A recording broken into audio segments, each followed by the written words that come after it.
Ning Cheng berhenti. Ia melihat sebuah kuil batu sederhana, bentuknya sangat mirip dengan kuil bintang jatuh yang pernah dilihatnya sebelumnya.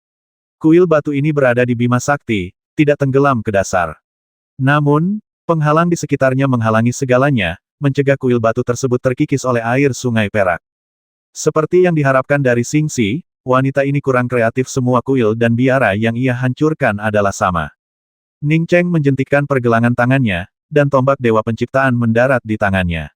Ia kemudian melepaskan beberapa tembakan, dan penghalang pelindung di sekitar kuil batu pun mengendur, memungkinkan Ning Cheng untuk melangkah ke dalam penghalang itu sendiri. Di depan kuil batu yang dikurung dan dibatasi, terdapat jalan setapak batu biru. Ning Cheng berjalan beberapa langkah di sepanjang jalan setapak batu biru di depan kuil batu dan tiba di sebuah gerbang berbintik-bintik.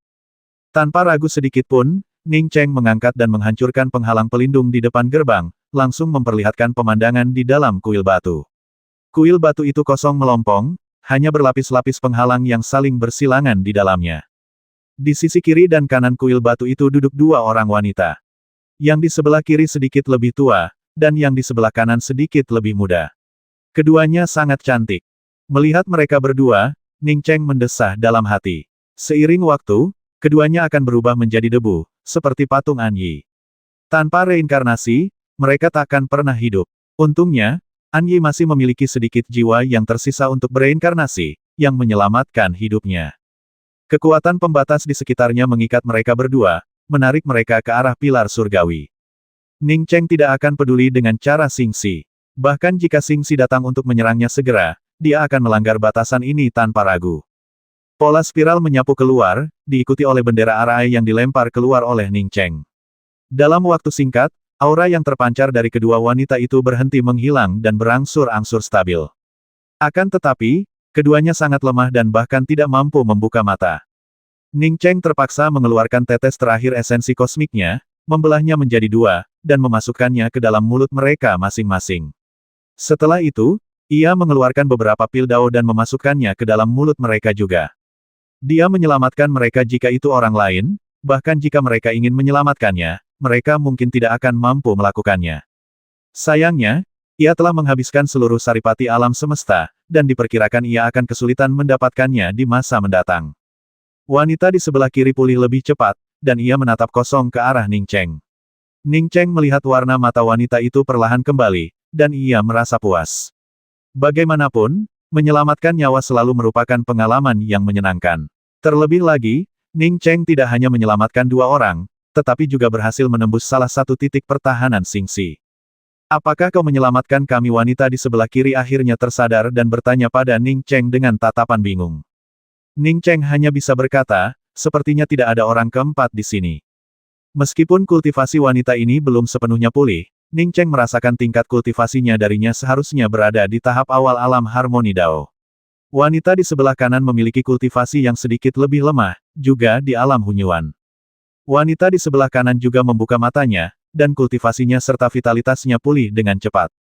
Bagaimana kau bisa datang ke sini? Bukankah wanita itu akan menghentikanmu? Wanita di sebelah kiri telah sepenuhnya sadar dan menatap Ning Cheng dengan takjub. Ia telah menyaksikan kekuatan Xingxi. Kekuatannya setelah menyatu dengan Dao jarang tertandingi di kehampaan. Namun, Xingxi dengan mudah menaklukkannya. Maksudmu Xingxi? Wanita itu sedang berusaha meningkatkan kultivasinya, jadi dia mungkin tidak punya waktu untuk datang ke sini sekarang. Jangan khawatirkan dia. Setelah kita meninggalkan Bima Sakti, dia bisa pergi kemanapun dia mau, jelas Ning Cheng. Namanya Xingxi. Wanita di sebelah kiri mengulanginya, lalu menyadari bahwa yang harus dia lakukan sekarang adalah berterima kasih kepada Ning Cheng karena telah menyelamatkan hidupnya. Lingbo berterima kasih kepada rekan Taois karena telah menyelamatkan guruku dan aku. Wanita di sebelah kiri tidak bertanya lebih lanjut, melainkan membungkuk kepada Ning Cheng. Ning Cheng belum pernah bertemu Lingbo, juga tidak tahu asal-usul Lingbo. Ia cukup terkejut bahwa Kaisar Suci Primordial adalah murid Lingbo. Luo Xuan menyapa rekan Taois, dan terima kasih telah menyelamatkan hidupku. Wanita di sebelah kanan juga datang dan membungkuk penuh rasa terima kasih. Suaranya lembut, tanpa sedikit pun rasa tidak sabar. Seolah-olah tahun-tahun yang ia habiskan untuk menjaga tempat ini hanyalah masalah sepele. Ning Cheng diam-diam mengaguminya. Wanita ini adalah pesaing alami di jalan menuju Dao Agung. Bahkan gurunya, Lingbo, tidak sebaik wanita bernama Luo Xuan ini. Namaku Ning Cheng. Menyelamatkanmu sungguh sebuah keberuntungan. Kita tidak bisa tinggal di sini lebih lama lagi. Aku sudah menghancurkan batasan di tempat ini. Jika kita terus tinggal di sini, Bima Sakti di luar sana akan segera menghancurkan tempat ini hingga tak bersisa, kata Ning Cheng. Meskipun ia menyimpan kebencian yang mendalam terhadap Xing Si, ia tetap sangat mengagumi kemampuan Xing Si. Meskipun ia dengan mudah menembus formasi pengikat yang ditinggalkan Xing Si, jika ia harus membuat formasi pengikat di sini sendirian, ia tidak akan mampu. Tentu saja, ini bukan karena kemampuan formasinya lebih rendah daripada Xing Si, melainkan karena kekuatannya secara keseluruhan jauh lebih rendah. Lingbo melirik pusaran air Bima Sakti di luar penghalang dan berkata dengan cemas, saya khawatir akan sangat sulit untuk sampai ke sini. Meskipun ini bukan dasar Bima Sakti, kita tidak bisa sampai ke sini dengan kekuatan kita. Dia samar-samar menyadari bahwa kekuatan Ning Cheng jauh lebih rendah daripada Xing Si. Karena Ning Cheng tidak sebaik Xing Si, dia mungkin tidak akan bisa memimpin mereka berdua keluar dari Bima Sakti. Ning Cheng tersenyum dan berkata, jangan khawatir, karena aku bisa turun, aku bisa mengantarmu naik. Naik berbeda dengan turun. Tekanannya perlahan melemah saat naik, tetapi semakin kuat saat turun. Bagi Ning Cheng, selama ia mampu menahan tekanan Bima Sakti yang baru saja menembus penghalang, ia dapat keluar dari Bima Sakti. Kalau begitu, terima kasih banyak, rekan Daois Ning. Lingbo tahu mereka tidak punya pilihan lain selain Ning Cheng. Meskipun tahu Ning Cheng tidak bisa membawa mereka keluar, ia tetap harus pergi bersamanya. Ning Cheng menyadari kekhawatiran Lingbo. Dengan jentikan tombak ilahi penciptaannya, ia menciptakan domain pelindung spasial, yang menyapu Lingbo dan Luo Xuan saat mereka menyerbu. Seperti yang diprediksi Ning Cheng, domain pelindungnya retak dan hancur beberapa kali begitu mereka bertiga menembus penghalang Xing Si. Namun, ini hanya berlangsung sesaat tak lama kemudian, Ning Cheng membawa mereka berdua menjauh dari area tekanan. Ning Cheng dengan mudah memperbaiki aura pelindung yang telah retak akibat tekanan galaksi, dan mereka bertiga mampu menginjakkan kaki di galaksi lagi hanya dalam beberapa tarikan napas. Lingbo sangat terkejut melihat ombak besar menghantam, namun tak mampu menyapu Ning Cheng, yang tengah melindungi mereka berdua, ke Bima Sakti sekali lagi. Kekuatan Ning Cheng jauh melampaui ekspektasinya. Menurutnya, kekuatan Ning Cheng mungkin sudah mencapai tahap ketiga. Aku akan mengirimmu pergi dari Bima Sakti. Ning Cheng melihat mereka berdua mengenakan cincin di tangan mereka, dan tahu bahwa Xing Si tidak peduli dengan harta benda mereka, jadi dia tidak mengambil cincin itu. Karena itu, dia tidak memberi mereka imbalan apapun. Terima kasih banyak, rekan Daois Ning. Lingbo membungkuk lagi sebagai tanda terima kasih. Jika Ning Cheng tidak membantu, dia benar-benar tidak akan bisa pergi sendiri. Setelah sekian lama merenungkan Bima Sakti, Ning Cheng melancarkan serangan tombak yang dahsyat. Retakan muncul di sepanjang tepian Bima Sakti, dan dengan sekali jentikan tombaknya, sebuah celah terbuka di hadapan mereka bertiga. Sebelum Lingbo dan Luo Xuan sempat bereaksi, gelombang kekuatan menyapu mereka, mengirim mereka keluar tepian Bima Sakti. Kali ini, Ning Cheng bahkan tidak perlu menggunakan teknik jari patah, ia langsung menembus tanggul Bima Sakti yang terikat aturan. Dengan alam Lingbo Hedao dan kekuatan Hunyuan milik Luo Xuan, mereka mampu melindungi diri mereka sendiri di dalam kehampaan. Sangat kuat, Lingbo mendarat di kehampaan, menatap Ning Cheng yang masih berada di Bima Sakti dengan kaget, dan bergumam pada dirinya sendiri. Semoga beruntung kalian berdua, kata-kata Ning Cheng sampai ke telinga Luo Xuan dan Lingbo, tetapi sosoknya telah menghilang tanpa jejak bersama gelombang perak yang bergelombang. Guru, kenapa tidak bertanya apakah dia ikut dengan kita? Kudengar begitu memasuki ruang di Bima Sakti ini, sangat sulit untuk pergi, tanya Luo Xuan, memperhatikan Ning Cheng menghilang. Lingbo berkata, melihat betapa mudahnya dia menghancurkan tanggul berbasis aturan galaksi, jelas bahwa dia sangat kuat. Meninggalkan galaksi seharusnya sangat mudah baginya. Tidak, maksudku dia tidak bisa menemukan hubungan dengan manusia. Kita punya jimat pembuka surga, jadi kita bisa membawanya, jelas Luo Xuan. Lingbo menghela napas dan menatap Ruoxi, lalu bertanya, Luo Xuan, menurutmu apakah dia butuh usaha keras untuk membasmi kita berdua? Luo Xuan menggelengkan kepalanya tanpa sadar, kurasa tidak, dia sangat kuat. Lingbo setuju, berkata, iya, Ning Cheng ini memang luar biasa kuat. Jika kita memberinya harta karun tertinggi seperti jimat pembuka surga, menurutmu apakah orang sekuat dia tidak akan berusaha merebutnya? Luo Xuan langsung berkata, tidak, kami terjebak di sini, dan kekuatan hidup kami terkuras. Bahkan benda-benda spiritual kelas atas pun tidak dapat memulihkan kami dalam waktu singkat. Apa yang dia berikan untuk kami konsumsi jelas merupakan harta karun kelas atas. Kalau tidak, kekuatanku tidak akan pulih lebih dari setengahnya, dan kekuatan hidupku tidak akan pulih secepat itu. Lingbo mendesah lagi, kita harus selalu waspada terhadap orang lain. Dia telah menyelamatkan kita, dan ketika kita menjadi kuat di masa depan, kita bisa membalasnya dengan cara lain. Jimat pembuka surga terlalu penting dan berharga. Jika aku tidak menyembunyikannya di bagian terdalam lautan kesadaranku, wanita itu mungkin sudah mencurinya sejak lama. Jika kita mengeluarkan jimat pembuka surga sekarang, itu mungkin akan membahayakan kita berdua. Kali ini, Luo Xuan terdiam. Meskipun tidak setuju dengan kata-kata tuannya, dia tahu apa maksudnya. Ayo kita pergi dari sini dulu. Setelah Lingbo selesai berbicara, ia mengangkat tangannya dan melambaikan jimat emas besar, sementara indera ilahinya menyapu. Jimat emas itu memancarkan cahaya keemasan yang menyilaukan dan dengan cepat merobek celah di kehampaan. Kemudian, ia dan Luoxuan menghilang tanpa jejak dari celah di kehampaan itu. Ning Cheng tiba-tiba berhenti, wajahnya menunjukkan keterkejutan. Indra kedewaannya menyapu ke arah tempat Lingbo dan yang lainnya pergi. Ini adalah aura jimat pembuka surga. Ning Cheng sangat familiar dengannya. Chang Wei memilikinya. Ia pernah mengamatinya dari dekat sebelumnya, bagaimana mungkin ia lupa. Ia lalu menggelengkan kepala dan bergumam dalam hati, aku tidak menyangka mereka berdua memiliki jimat pembuka surga. Jika Xing Si tahu mereka berdua memiliki jimat pembuka surga, dia mungkin akan menyesalinya sampai mati.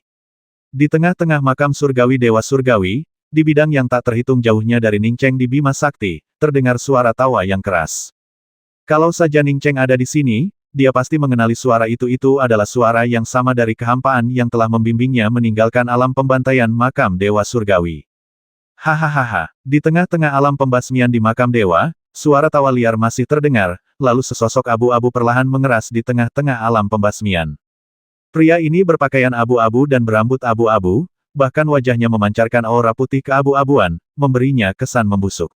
Namun, matanya sangat menakutkan dan cerah, seolah ia memahami semua misteri dunia ini. Tak pernah terpikirkan olehku, Wang Baigong, akan mengalami hari ini, hahaha.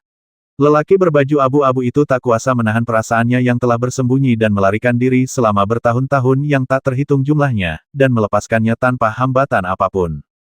Dia tentu punya alasan untuk bersemangat. Berapa banyak tokoh kuat yang terperangkap di alam pembasmian, berapa banyak individu kuat yang telah hilang di alam pembasmian, dan dia, seseorang yang tak berarti, akhirnya diselamatkan oleh seekor semut kecil karena dia telah berhati-hati dan bersembunyi. Di matanya, Ning Cheng hanyalah seekor semut kecil. Bahkan setelah Ning Cheng mencapai integrasi Dao di alam pembantaian, ia tetaplah seekor semut di matanya. Setelah tertawa terbahak-bahak beberapa saat, ia mengangkat tangannya dan melambaikannya, dan harta karun magis yang memancarkan cahaya dan pesona Tao mengelilinginya. Setiap harta karun magis ini adalah barang-barang kelas atas, hasil dari bertahun-tahun ia bersembunyi dan melarikan diri di dunia pembasmi. Dasar bocah bodoh, dia cuma minta hati cahaya dariku, hahaha. Membayangkan ekspresi gembira Ning Cheng saat menerima hati cahaya, Wang Baigong merasa jijik, tapi tak kuasa menahan tawa. Dibandingkan dengan hati cahaya, harta bendanya jauh lebih berharga. Wang Baigong mengangkat tangannya dan mengumpulkan harta karun magis yang memancarkan energi Tao di sekelilingnya. Ia telah memutuskan bahwa sebelum meninggalkan alam pembantaian, ia harus meraih satu keuntungan besar terakhir. Dan anak yang telah mencapai Dao di alam pembantaian itu mungkin memiliki beberapa harta karun ciptaan. Aku akan mencarinya setelah aku keluar. Apa yang kukatakan pada anak itu seharusnya membuatnya takut, meskipun itu benar. Jika aku bisa menakuti anak itu, Wang Baigong akan punya kesempatan untuk merebut harta karun ciptaan. Memperoleh harta karun penciptaan memang sangat berbahaya, tetapi siapakah He Wang Baigong? Ia adalah seseorang yang selamat dari perang penciptaan yang hebat dan bahkan lolos dari alam pembantaian. Mungkin ketika gerbang penciptaan kedua terbuka, He Wang Baigong akan menjadi penguasanya. Tepat ketika Wang Baigong masih khawatir tentang seluruh dunia pembasmian, tiba-tiba meletus dalam serangkaian guncangan yang mengguncang bumi. Aura ini seakan mengguncang seluruh alam pembasmian. Setelah berkultivasi selama bertahun-tahun, Wang Baigong memiliki pemahaman yang mendalam tentang perubahan Dao Agung langit dan bumi. Selama bertahun-tahun di alam pembasmian, aura terkait aturan macam apa yang belum pernah ia saksikan. Dia segera merasakan aura mengerikan yang terpancar dari tabrakan ini dengan alam pembantaian. Itu adalah awal dari kekuatan tak tertandingi yang akan melangkah ke tahap ketiga. Wang Baigong merasakan hawa dingin di hatinya, dan ambisinya sebelumnya tiba-tiba sirna. Dampak aura yang mengguncang bumi ini sekali lagi mengacaukan prinsip-prinsip Taois alam pembasmi. Jiwa-jiwa dan roh primordial yang tersembunyi di balik bayang-bayang melarikan diri, mencari tempat persembunyian baru. Jiwa mana di antara mereka yang dulunya tidak mampu meruntuhkan kehampaan hanya dengan hentakan kaki kini, mereka hanya bisa bersembunyi dan melarikan diri. Wang Baigong tidak berani terus memperlihatkan dirinya di hadapan begitu banyak jiwa yang kuat, dan segera bersembunyi di sudut. Dampak kuat dari energi langit dan bumi tidak melemah karena ini, tetapi malah tumbuh semakin kuat, diikuti oleh aura dari dunia kuno dan luas yang dapat dirasakan oleh Wang Baigong. Bahkan orang berpengetahuan seperti Wang Baigong pun langsung mengenalinya, dan sangat terkejut. Ini benar-benar energi kekacauan primordial dari penciptaan dunia. Energi kekacauan semacam ini hanya bisa ada di satu tempat alam kekacauan. Ini adalah seseorang yang telah mengambil langkah ketiga Dao di alam caotik dan memasuki alam penciptaan. Wang Baigong tanpa sadar menggigil. Jika tebakannya benar, maka ketika perang besar penciptaan kedua tiba, ia, Wang Baigong, tetap bukan tokoh utama. Sekalipun ia bukan seekor semut, ia hanyalah tokoh biasa. Dia tahu betul apa artinya bisa membuktikan langkah ketiga Dao di alam caotik. Sepanjang sejarah, kekuatan tertinggi mana yang belum membuktikan langkah ketiga Dao di alam caotik? Di alam semesta yang luas, pada awal mula waktu, ketika langit dan bumi pertama kali terpisah, langkah ketiga untuk mencapai pencerahan adalah yang paling kuat dan termudah. Ini karena kekacauan primordial berada pada kondisi paling murni dan paling mudah dipahami. Namun, pada saat itu, semua makhluk hidup berada dalam tahap pencerahan. Bahkan yang lebih kuat pun tidak akan langsung melangkah ke tahap ketiga. Seiring berjalannya waktu, aturan langit dan bumi menjadi lebih halus, makhluk-makhluk kuat perlahan muncul. Namun, energi kacau di alam semesta yang luas juga menjadi keruh seiring berjalannya waktu. Mereka yang bercita-cita meraih kekuatan tertinggi saat ini akan pergi ke alam caotik, alam independen yang terbentuk ketika alam semesta yang luas pertama kali terbagi. Alam caotik adalah keadaan awal alam semesta primordial, tetapi energi langit dan bumi di dalamnya bersifat keos, dan aturan Dao sepenuhnya tidak teratur. Sangat sedikit yang masuk dapat mencapai langkah ketiga Dao. Kebanyakan hanya menyerahkan hidup mereka di dalamnya. Namun, setiap orang yang telah mencapai pencerahan dari alam kacau adalah kekuatan tertinggi. Penguasa Dao takdir, penguasa Dao kekacauan, penguasa Dao sebab akibat, penguasa Dao bintang. Manakah di antara pusat kekuatan tertinggi tingkat atas ini yang tidak datang dari langkah ketiga jalur pencerahan di alam caotik? Sekarang, seseorang akan membuktikan langkah ketiga Dao di alam caotik. Wang Baigong melirik aturan spasial alam pembasmian yang kacau, dan mengamati niat membasmi yang merajalela. Ia mendesah dalam hati, gerbang penciptaan akhirnya akan terbuka lagi. Akankah aku, Wang Baigong, hidup atau mati? Baru saja memadatkan tubuh fisiknya dan tak kuasa menahan diri untuk memamerkan harta karun magisnya yang tak terhitung jumlahnya, semangat juang Wang Baigong langsung terkuras setengahnya. Bukan karena tekadnya lemah melainkan karena ia tahu betul betapa mengerikan dan kuatnya para ahli yang muncul dari langkah ketiga jalan pencerahan alam caotik. Kekuatan seperti itu, tidak peduli seberapa kuat keinginannya, ibarat seekor belalang yang mencoba menghentikan kereta perang di depannya.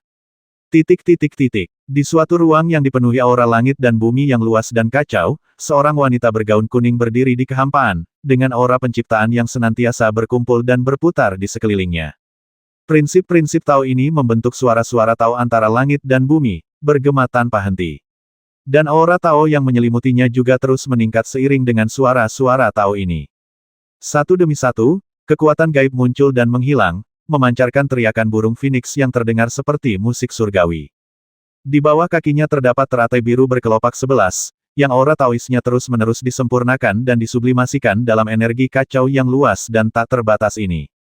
Tepat pada saat itu, wanita berpakaian kuning itu tiba-tiba sedikit gemetar, dan aura Tao yang luas yang telah berkumpul di sekitar bunga teratai biru mulai menghilang. Perempuan bergaun kuning itu terbangun dari pencerahannya. Ia menatap kehampaan di balik alam yang kacau dan berkata tajam pada dirinya sendiri, siapapun dirimu, kau pasti akan mati begitu kau melanggar ritualku untuk mengumpulkan pilar surgawi. Setelah mengatakan ini, ia kembali menutup matanya. Berkali-kali ia ingin memasuki alam kekacauan, tetapi ia tak pernah tahu caranya.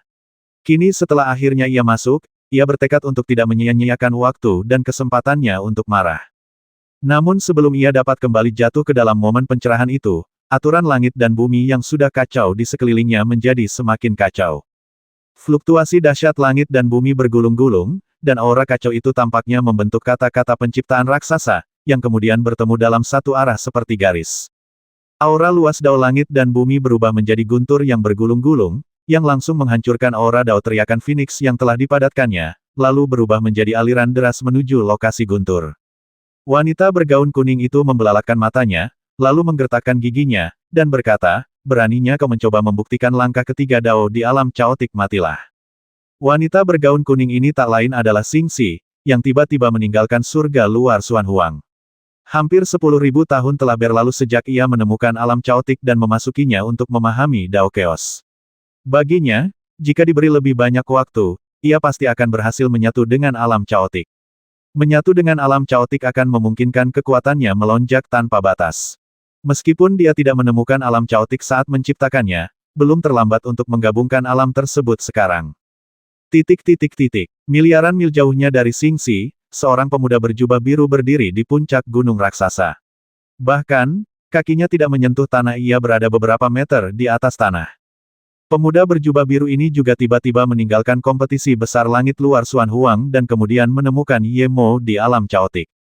Alam kekacauan tak terbatas, dan indera ilahi tak dapat menjangkau lebih jauh lagi. Meskipun Ye Mo dan Xingxi sama-sama tahu bahwa satu sama lain telah datang ke alam kekacauan, mereka tetap tidak dapat menentukan lokasi pasti masing-masing. Setelah memasuki alam caotik, Ye Mo menyadari kekurangan pada kemampuan supernaturalnya sebelumnya. Semua kemampuan supernaturalnya telah mencapai nirvana, tetapi dalam hal aturan dan prinsip penciptaan, kemampuannya masih kekurangan esensi spiritual tertentu. Esensi spiritual ini adalah sesuatu yang lahir dari langit dan bumi, sesuatu yang menganugerahi kemampuan supernaturalnya dengan semangat dan keuletan. Sebelumnya, dia hanya menganggap kekuatan supranatural sebagai manifestasi dari tingkat kultivasinya. Semakin kuat dia, semakin kuat pula kekuatan supranaturalnya. Sesungguhnya segala sesuatu di langit dan di bumi mempunyai roh, bahkan kekuatan-kekuatan supranatural yang dilepaskan pun mempunyai roh.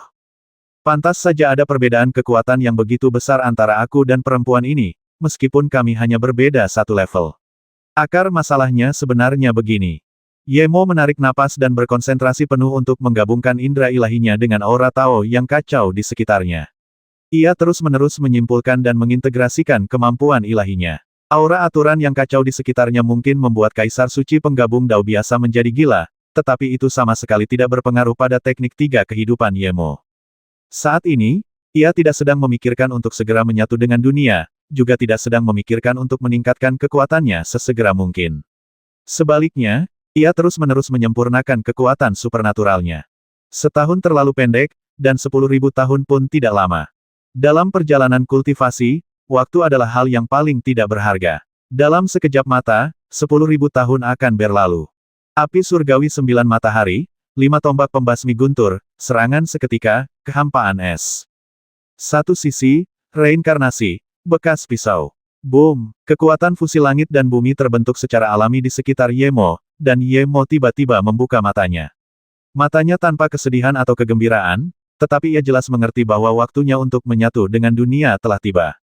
Dengan lambaian tangannya, seluruh wilayah yang kacau itu bergema dengan gemuruh syair Tao, aura luas langit dan bumi berfluktuasi, dan aturan-aturan berubah menjadi kata-kata Tao yang berputar-putar.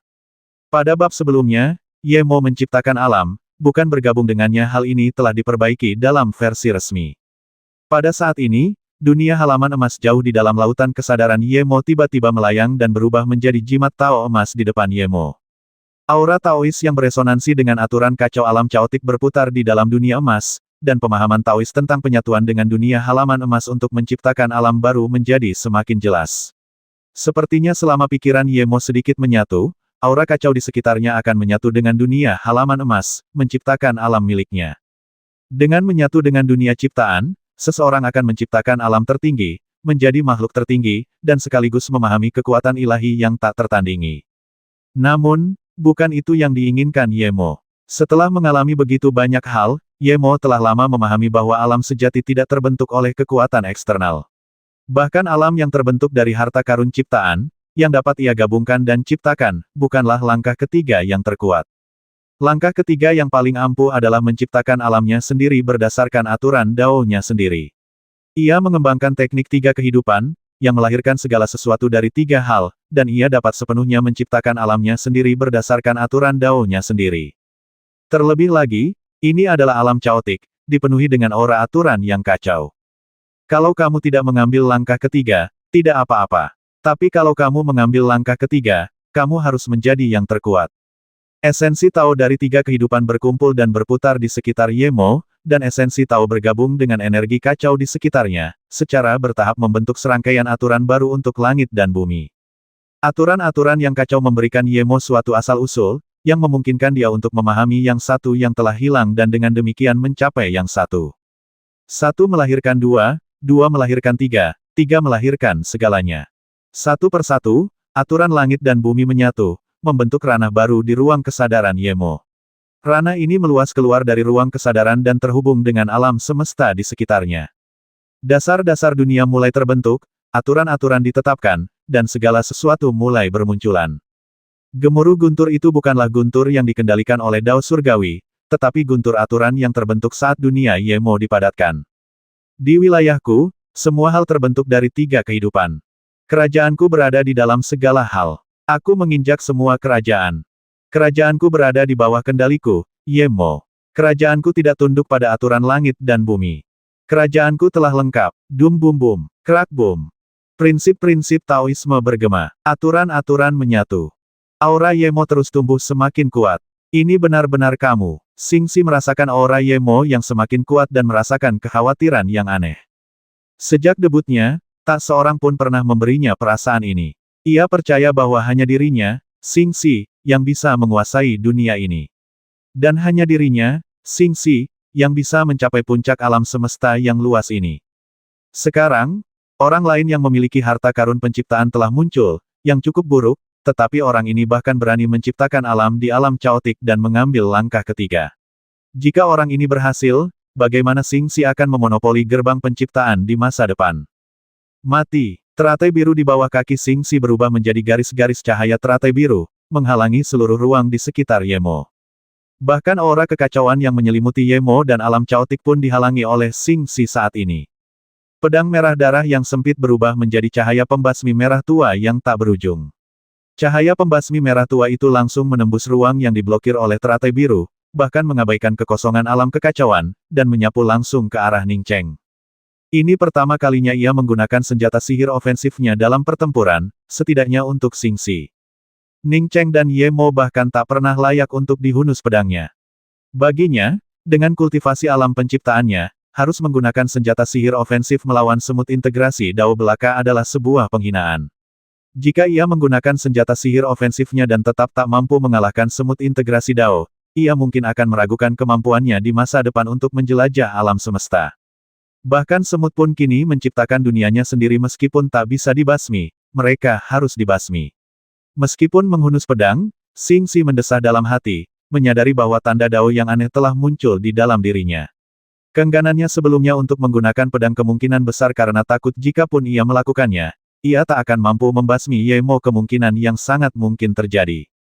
Namun, pikiran ini terlintas di benaknya. Dalam pandangannya, selama teratai birunya disempurnakan, tanda-tanda Dao yang tak terjelaskan itu bukanlah apa-apa. Aura kematian menyelimuti hati Yemo. Ruang di sekitarnya sepenuhnya terikat oleh teratai hijau, dan pedang merah tipis diarahkan langsung ke alisnya. Pada pedang sempit yang dikelilingi oleh niat membasmi, ada dua karakter kecil yang sangat jelas Avici. Apakah ini pedang Avici? Kulit Yemo mengerut seperti gelombang. Dia tentu pernah mendengar tentang pedang Avici, harta karun yang sangat kuat yang terbentuk dari Dao pembantaian, bahkan sebanding dengan pedang ungu miliknya saat ini. Pada saat ini, Yemo tidak punya waktu untuk memikirkan bagaimana Xingxi mendapatkan pedang abisal.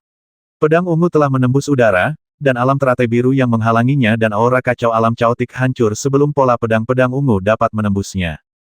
Pola bilah yang berbentuk gelombang dan berkelok-kelok bertabrakan dengan cahaya merah pedang abisal, menghancurkan aturan di sekitarnya menjadi kekacauan. Hati Xingxi mencelos. Meskipun ia masih unggul dalam tabrakan ini, ia tidak lagi merasa ingin menghancurkan Yemo seperti sebelumnya. Pada saat itu, ia menyadari bahwa ia tidak bisa membasmi Yemo hari ini, apapun yang terjadi. Lawannya telah tumbuh dewasa dan kini memiliki kekuatan yang sebanding dengannya. Setelah memasuki alam caotik, kekuatannya meningkat secara eksponensial, sedangkan peningkatan lawannya jauh lebih cepat. Di atas gelombang Bima Sakti, Ning Cheng tiba-tiba berhenti lagi, merasakan aura kacau yang beresonansi di dalam dirinya. Tanpa alasan apapun, ia merasakan bahwa seseorang sedang menciptakan batasan dan hendak melangkah ke tahap ketiga. Ning Cheng tidak melanjutkan perjalanan menyusuri Bima Sakti. Selama waktu ini, ia semakin menyatu dengan prinsip-prinsip Taoisme di dalam Bima Sakti, dan bahkan samar-samar merasakan kekuatan ilahi baru di dalamnya gelombang surgawi yang bergelora. Awalnya ia telah tenggelam dalam kekuatan ilahi ini, tetapi sekarang setelah seseorang mencapai langkah ketiga dari jalan menuju kekuatan tertinggi, akan menjadi kehilangan besar baginya untuk terus mencoba memahami kekuatan ilahi lain di sini. Dia menghabiskan 10.000 tahun mencoba memahami runtuhnya kehampaan yang tak terduga. Dia tidak mungkin menghabiskan 10.000 tahun lagi mencoba memahami kemampuan ilahi lain yang tidak begitu mendesak. Bukan saat dia memahami kemampuan ilahi ini, kekuatan Xing Si mungkin sudah cukup untuk langsung membasminya. Belum lagi Xing Si, bahkan Ye Mo mungkin bisa mengalahkannya dengan mudah. Terlebih lagi, dia sudah memahami Dao Bima Sakti, dan meskipun dia tidak berada di tempat ini, dia perlahan dapat memahami gelombang ombak surgawi. Ning Cheng tak lagi tertarik untuk tinggal di sini dan mendalami kemampuan ilahinya. Ia melangkah ke tepi Bima Sakti dan melancarkan serangan tombak yang dahsyat. Bendungan kokoh aturan Bima Sakti pun terkoyak, dan sesaat kemudian, Ning Cheng menerobos celah itu dan menghilang tanpa jejak. Di roda langit berbintang, indera kedewaan Ning Cheng terpancar. Dia tahu bahwa begitu dia tiba di sini, dia bisa dengan mudah menemukan planet kultivasi. Begitu dia menemukan batas planet kultivasi, dia bisa menggunakan bola abu-abu pemberian Zixiao untuk menemukan jalan kembali.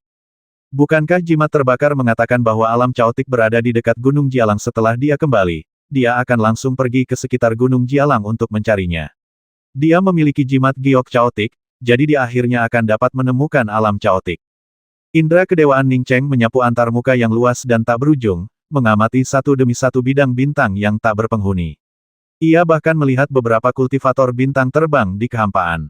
Tepat saat Ning Cheng tengah memikirkan apakah dia harus bertanya pada seseorang, sebuah batu besar tiba-tiba muncul di kesadarannya.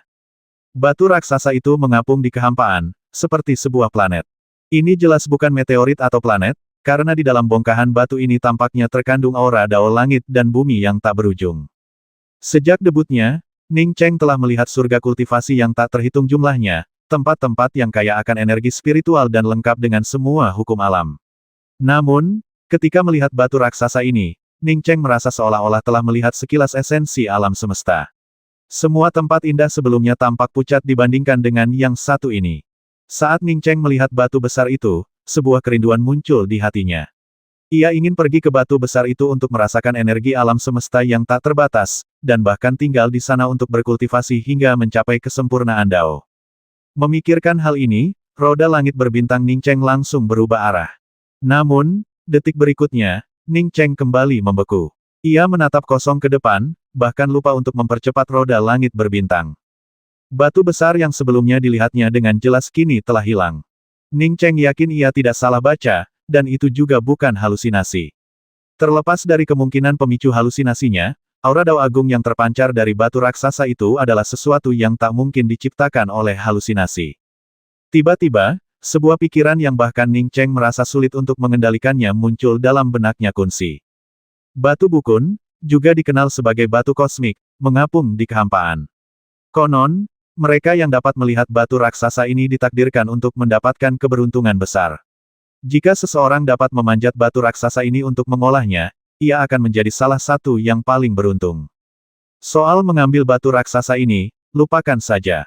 Tak seorang pun bisa mengambil batu Bukun, dan siapapun yang telah mengambil manfaat darinya lalu mencoba mengambilnya kembali, hasilnya tidak akan baik.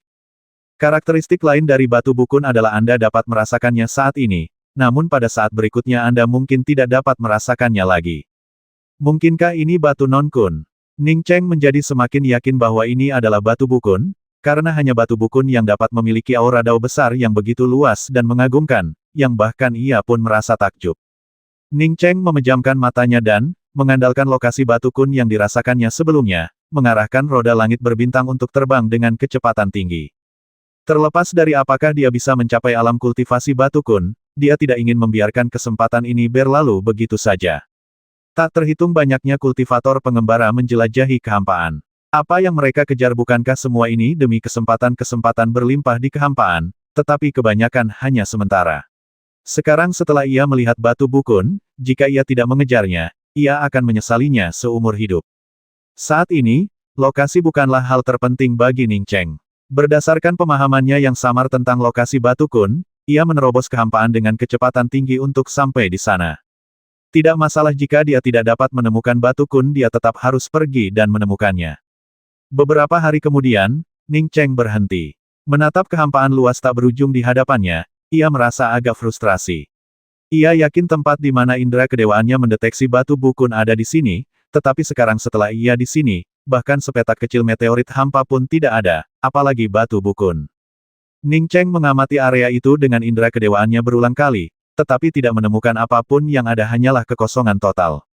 Hal ini membuat Ning Cheng merasa sangat enggan, karena ia tidak dapat menemukan alam caotik. Ia akhirnya melihat batu bukun, tetapi melewatkannya. Jika ia pergi seperti ini hari ini, ia tidak tahu kapan ia akan bisa melihat batu bukun lagi. Tepat saat Ning Cheng hendak terus menggunakan indera kedewaannya untuk menyelidiki lebih jauh, fluktuasi spasial yang dahsyat terjadi. Terjadi perkelahian, dan perkelahian itu berlangsung sampai ke sini. Ning Cheng merasakannya dan langsung berdiri di tengah kehampaan. Beberapa saat kemudian, dua bayangan muncul di kesadaran Ning Cheng. Memang ada dua orang yang sedang bertarung, dan Ning Cheng mengenali salah satunya. Tak satu pun dari mereka melihat Ning Cheng, tetapi mereka berdua sedang menuju ke arahnya.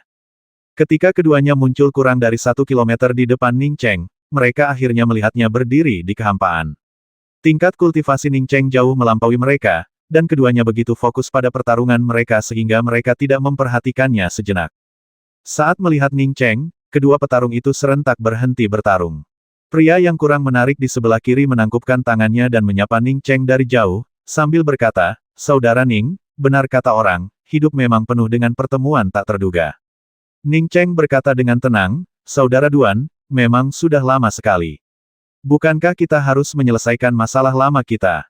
Bahkan Ning Cheng pun mengagumi kemajuan pesat Duan Gantai. Ia tahu bahwa bahkan dengan mutiara Xuan Huang, ia baru berada di tahap tengah alam integrasi Dao. Kini, Duan Gantai sudah berada di tahap akhir alam kekacauan primordial.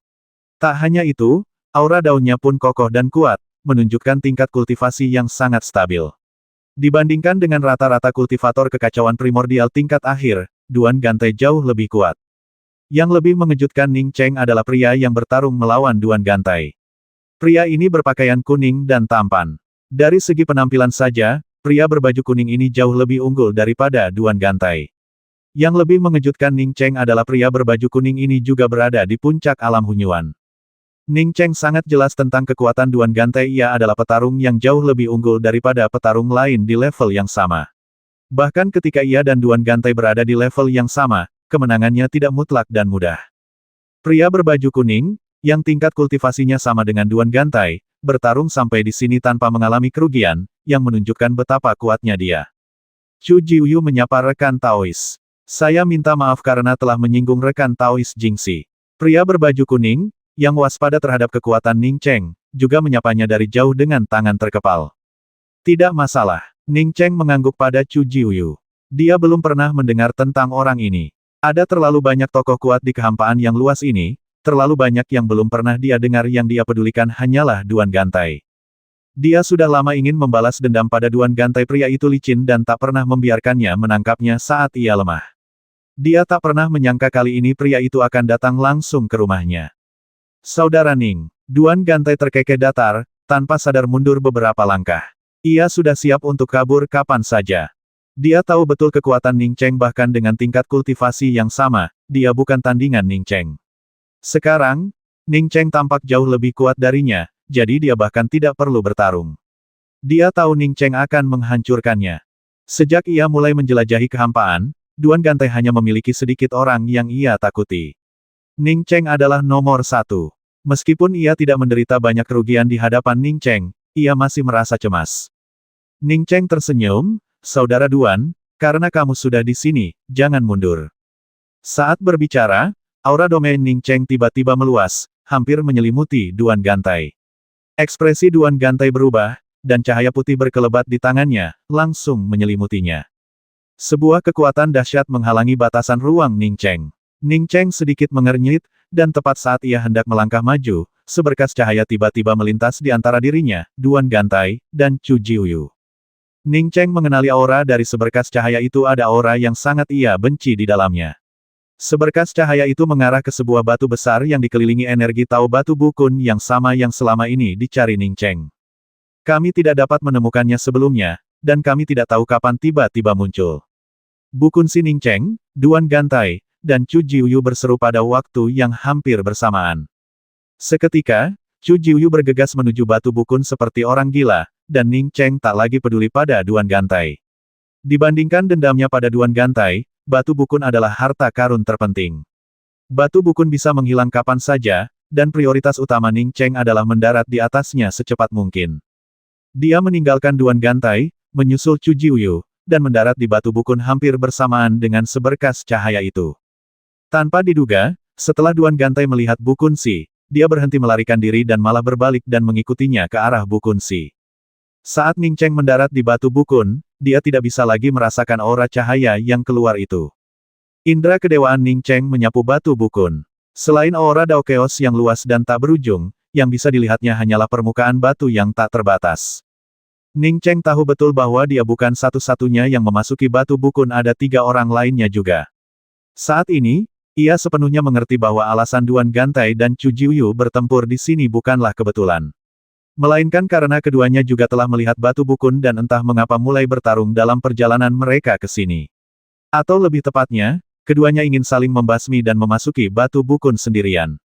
Namun, tak satu pun dari mereka mengantisipasi kekuatan satu sama lain. Itulah sebabnya mereka terjebak dalam kebuntuan hingga saat ini. Ning Cheng juga teringat aura familiar itu. Sesosok jiwa yang tersisa pernah berada di dalam mutiara Xuan Huang miliknya, yang telah ia hancurkan saat menyempurnakannya. Kemudian, ia bertemu lagi dengan makhluk yang sama di kuil suci Xuan Huang di punggungan cahaya suci benua bintang Xuan Huang. Orang ini sedang mengumpulkan kekuatan harapan untuk tumbuh di kuil Xuan Huang.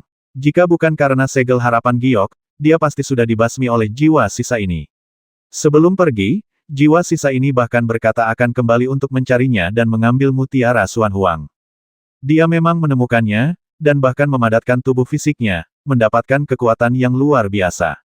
Namun, orang ini tidak mengincar mutiara Xuan Huang, dia mengincar batu kun untuk kultivasi. Orang ini jelas melihatku juga, tapi dia tidak bergerak, mungkin karena ingin meningkatkan kekuatannya dengan batu bukun dulu.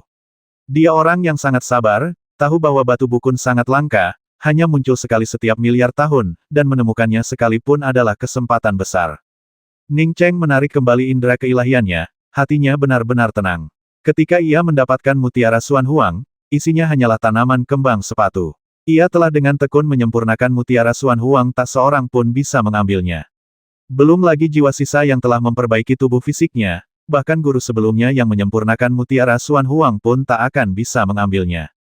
Ning Cheng berhenti memikirkan hal-hal ini dan bergegas ke area dengan aura terpadat di Kunsi Avenue. Ia menemukan sebuah tempat dan mulai memasang batasan, berniat untuk berkultivasi di sana. Terlepas dari perjuangan, dendam, atau konflik pribadi, kekuatan adalah yang terpenting. Tanpa kekuatan, segalanya hanyalah ilusi. Ia bukan satu-satunya yang bisa melihat Bu Kunsi termasuk dirinya, ada 4 orang yang masuk bersama. Ada banyak orang dengan kekayaan dan peluang besar di kehampaan, tetapi hanya mereka yang tertawa terakhir yang benar-benar memiliki kekayaan besar. Di sudut paling utara alam Taiyi, 2 wanita yang sangat cantik berdiri. Di hadapan mereka terbentang ruang putih keabu-abuan. Setiap upaya untuk menembus ruang ini dengan indera ilahi langsung mengakibatkan hilangnya ruang tersebut, sama sekali tidak dapat mencapainya. Ning Cheng mengenal keduanya. Salah satunya adalah istrinya, Si Qianghua, dan yang lainnya adalah ibu Si Qianghua, Si Qianxi. Si Qianxi memegang token kuno yang dipenuhi aura reinkarnasi di tangannya, menatap Si Qianghua dengan mata penuh harap. Jika Ning Cheng ada di sini, ia pasti akan terkejut mengetahui bahwa kekuatan Si Qianghua telah mencapai kesempurnaan alam integrasi Dao. Kecepatan ini bahkan lebih cepat daripada kecepatannya sendiri. Ibu, aku rindu Ning Cheng. Aku ingin menemuinya dulu dan bertanya pendapatnya. Mungkinkah dia? Si Qianghua menatap ruang abu-abu di depannya dan ragu sejenak sebelum menatap wanita di seberangnya. Ibu Si Qianghua tak lain adalah Si Qianxi dari kolam Dao Suci 9 Revolusi. Ia menghela napas dan menyerahkan token lapuk di tangannya kepada Si Qianghua, sambil berkata, Qianghua, sejak kolam Dao Suci 9 Revolusi berdiri, tak seorang pun pernah mampu berkultivasi hingga mencapai integrasi Dao sempurna sepertimu, dan itu adalah kesempurnaan yang tak tercela. Selama kau menggunakan token ini untuk membuka tempat ini dan masuk, kau akan menjadi ahli tingkat atas di langkah ketiga. Melihat Si Qianghua ragu-ragu, ia melambaikan tangannya, Qianghua, tahukah kau berapa banyak kesulitan yang telah ditanggung kolam jalan suci 9 revolusiku? Berapa banyak orang yang telah mencemooh kami, berapa banyak yang telah menghina kami, untuk hari ini? Tahukah kau berapa banyak leluhur dan berapa banyak jiwa gigih yang telah gugur untuk hari ini? Semua ini telah membawaku ke masa kini. Hidup dan matiku, suka dan dukaku, tidaklah penting. Kau tahu apa yang aku dan seluruh kolam jalan suci 9 revolusi butuhkan? Ibu, tapi tempat ini disebut jalan pemisahan emosi dan reinkarnasi. Si Qianghua tak berani menatap dunia kelabu di hadapannya. Ia sungguh tak ingin memutuskan ikatan antara dirinya dan Ning Cheng. Jika bisa, ia pasti sudah melakukannya sejak dulu, daripada menunggu sampai hari ini. Si Qianxi menyeka air matanya dan berkata dengan suara tercekat, Qianghua, tahukah kau apa itu cinta hanya karena dia merampas keperawananmu? Bagaimana dengan cinta antara ibu dan anak, cinta antar sekte, cinta reinkarnasi, cinta membesarkan dan mengasuh, cinta warisan? Di mana kau simpan semua ini Qianghua? Kau buat pilihanmu sendiri. Aku tidak akan mengganggu pilihanmu lagi. Jika kau sudah menentukan pilihanmu, apapun yang kukatakan akan sia-sia. Aku hanya berharap kolam jalan suci 9 revolusi milikku tak lagi bersembunyi di alam sempit, nyaris tak bernyawa seperti sebelumnya. Aku hanya berharap setelah kematianku, jiwaku tak akan jatuh ke jurang neraka karena keberadaan kolam jalan suci 9 revolusi. Aku hanya berharap, lama setelahnya, ketika seseorang menyebut Si Qianxi, mereka masih akan tahu bahwa dia adalah Ibu Qianghua. Ibu, Si Qianghua membuka mulutnya dan mengucapkan satu kata, tetapi tidak bisa mengatakan apapun lagi. Sekalipun dia tahu jika ibunya telah membasmi Ning Cheng saat itu, Ning Cheng pasti sudah terbasmi saat dia datang mencarinya, dia tetap merasakan sedikit kesedihan saat mendengar perasaan ibunya yang sebenarnya. Kata-kata ibunya terngiang di telinganya, dan firasatnya benar. Teknik jalan suci 9 revolusi melibatkan 9 kali reinkarnasi, yang dipenuhi dengan niat baik. Pada langkah ketiga mencapai pencerahan, ia akan menggunakan akumulasi niat baik dari 9 kali reinkarnasi ini untuk memutuskan semua reinkarnasi dan mencapai kekuatan tertinggi. Ketika ia mencapai puncak pencapaian daunnya, gulungan rahasia kolam Dao Suci 9 revolusi yang tersegel pun terbuka. Gulungan itu mencatat bahwa seorang dewa Dao reinkarnasi pernah mencapai pencerahan semacam ini. Akibatnya, ketika gerbang penciptaan terbuka, dewa Dao reinkarnasi membantai semua arah dan menjadi sosok yang kuat. Dan sekarang, dia akan menjadi satu-satunya makhluk yang bisa mendekati sang dewa reinkarnasi tanpa batas. Akhirnya, Si Qianghua berbalik, membungkuk pada Si Qianxi, dan berkata, Ibu, tolong jaga dirimu. Setelah mengatakan ini, Si Qianghua berjalan menuju tempat berwarna abu-abu putih, mengetahui bahwa ini adalah dunia reinkarnasi dan pencerahan. Melihat Si Qianghua berjalan menuju area putih keabu-abuan, Si Qianxi menghela napas lega. Jika Si Qianghua masuk, ada kemungkinan 90% ia akan melangkah ke langkah ketiga. Bagian tersulit dari kultivasi di kolam jalur suci 9 revolusi bukanlah langkah ketiga, melainkan langkah pertama. Tepat saat Si Qianghua mencapai tepi tanah abu-abu putih, token kuno di tangannya tiba-tiba terlepas. Token itu memancarkan sinar abu-abu dari tanah abu-abu putih, dan sebuah lorong berkelok yang samar-samar terlihat muncul di hadapan Si Qianghua. Kali ini, Si Qianghua melangkah keluar tanpa ragu. Setelah memasuki lorong abu-abu yang berliku-liku, tanah putih keabu-abuan itu kembali normal, seolah-olah tidak terjadi apa-apa. Gelombang energi reinkarnasi menerpa dirinya, dan aura Dao Agung yang luas dan tak terbatas memenuhi sekeliling Si Qianghua. Pada saat ini, Si Qianghua dapat merasakan Dao Agungnya sendiri sedang disublimasikan. Ia menangkap aturan langit dan bumi yang jelas, dan bahkan dapat menggunakan Dao Agungnya untuk menurunkan aturannya sendiri di sini. Jika ia mau, ia dapat menggunakan aturan turunan tersebut untuk memadatkan dunianya sendiri kapan saja dan melangkah ke alam pencipta dunia yang selalu ia impikan. Lintasannya tak berujung, begitu pula aturan langit dan bumi yang luas, menunggu Si Qianghua memahaminya dan kemudian menciptakan dunia aturannya sendiri. Terlebih lagi, aturan langit dan bumi di sini memberi Si Qianghua gambaran tentang keadaan kacau di awal mula alam semesta, yang memungkinkannya menciptakan alam terkuat. Si Qianghua menarik napas perlahan, ia akhirnya memahami kekuatan teknik Dao Suci 9 Revolusi. Menggabungkan Dao Agungnya sendiri dengan energi chaos alam semesta di sini, begitu ia memadatkan aturan dunianya sendiri dan melangkah ke langkah ketiga, ia akan menjadi pembangkit tenaga listrik yang tak tertandingi. Setelah berjalan hampir 100 kaki, si Qianghua berhenti. Beberapa kaki di depannya terdapat sebuah panggung batu putih besar. Di atasnya, terpampang 3 kata batu pemutus pikiran.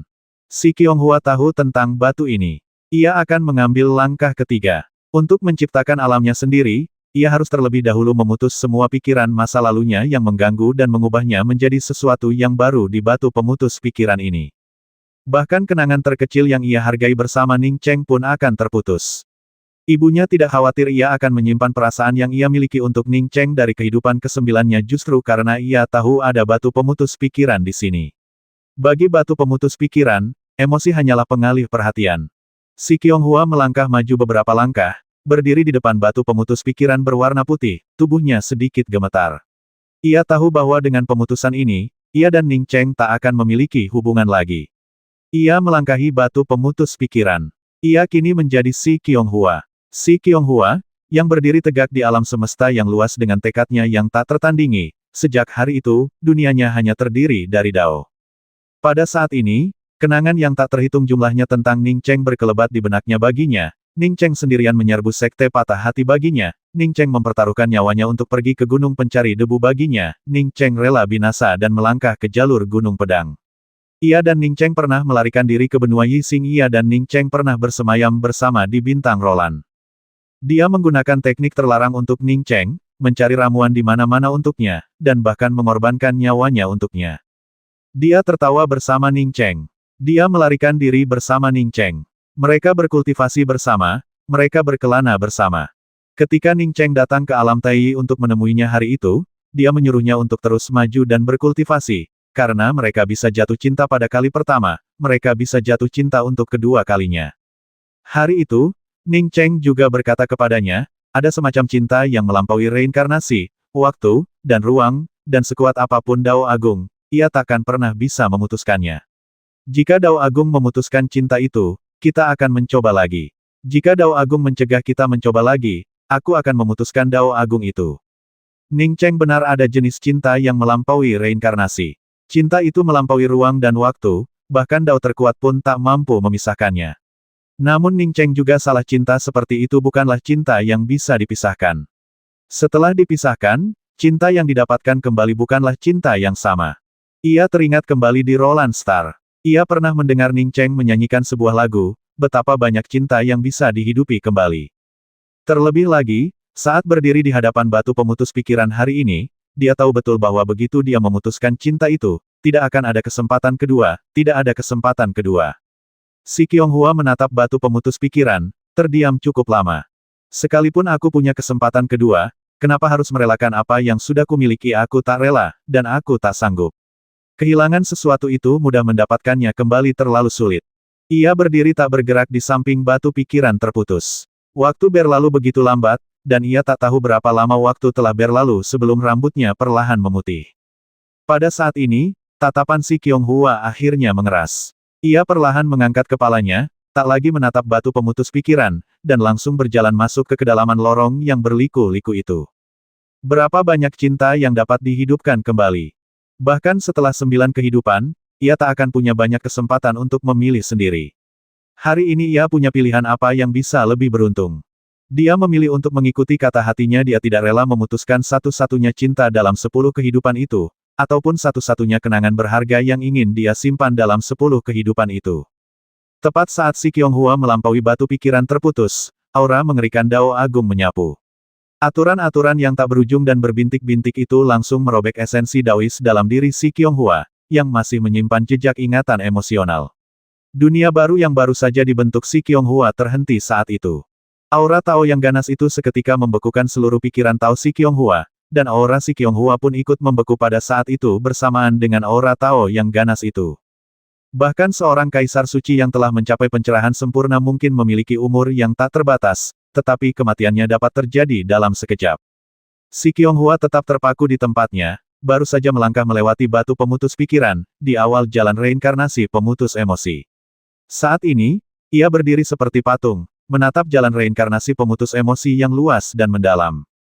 Auranya berangsur-angsur menghilang, dan vitalitasnya pun ikut menghilang sepanjang siklus pemutusan emosi dan reinkarnasi. Meski kekuatan hidupnya telah dilucuti dan dipahat di awal siklus pemutusan emosi, mata si Qianghua masih menyimpan jejak kerinduan. Selama 10 kali kehidupan, ia tak meninggalkan apapun yang berharga. Satu-satunya yang tersisa hanyalah cinta dari kehidupan kesembilannya, yang tak akan ia tukarkan bahkan dengan kehidupan ketiga. Ia menolak untuk percaya bahwa apa yang telah ia tinggalkan dapat kembali. Suara mendesing sajak tao bergema di seluruh jalan pemisahan emosi dan reinkarnasi, seperti tangisan sajak tao langit dan bumi, atau seolah-olah tidak dapat dipahami mengapa seseorang datang ke jalan pemisahan emosi dan reinkarnasi tanpa melintasi batu pemisahan pikiran. Di kehampaan yang luas, di atas batu raksasa yang tak seorang pun dapat rasakan dengan indera ilahi mereka, Ning Cheng duduk bermeditasi. Aura dao agung membentuk pusaran di sekelilingnya, yang menyatu dengan aura daunnya sendiri, terus-menerus dipahami dan kemudian menyatu kembali. Saat tingkat kultivasinya di tahap tengah alam integrasi dao terus meningkat, Ning Cheng menundukkan pandangannya, pikirannya tenang, membiarkan aura dao menyatu dan kekuatannya sendiri terus meningkat. Kalau saja ada waktu, dia pasti bisa mencapai tahap akhir alam integrasi Dao di tempat ini. Terendam dalam energi Tao yang bergejolak, Ning Cheng hendak memasuki tahap akhir alam integrasi Dao ketika tiba-tiba gelombang kejengkelan melanda. Ning Cheng tiba-tiba membuka matanya, dan aliran darah mengalir deras ke tenggorokannya. Puff! Semburan darah keluar, dan Ning Cheng bahkan tidak punya kesempatan untuk menghentikannya. Ning Cheng tersentak. Sejak mendapatkan mutiara Xuan Huang dan memahami seni bela diri Xuan Huang, ia tidak pernah batuk darah saat berkultivasi. Namun kali ini, muntahan darah datang tiba-tiba, tanpa peringatan. Ia bahkan merasa panik, seolah kehilangan sesuatu yang paling ia sayangi. Setelah akhirnya mengumpulkan cukup kekuatan untuk menerobos ke tahap tengah alam integrasi Dao, pada saat ini, semuanya kembali ke awal. Ning Cheng langsung mengerutkan kening, dengan hati-hati memancarkan indera ilahinya.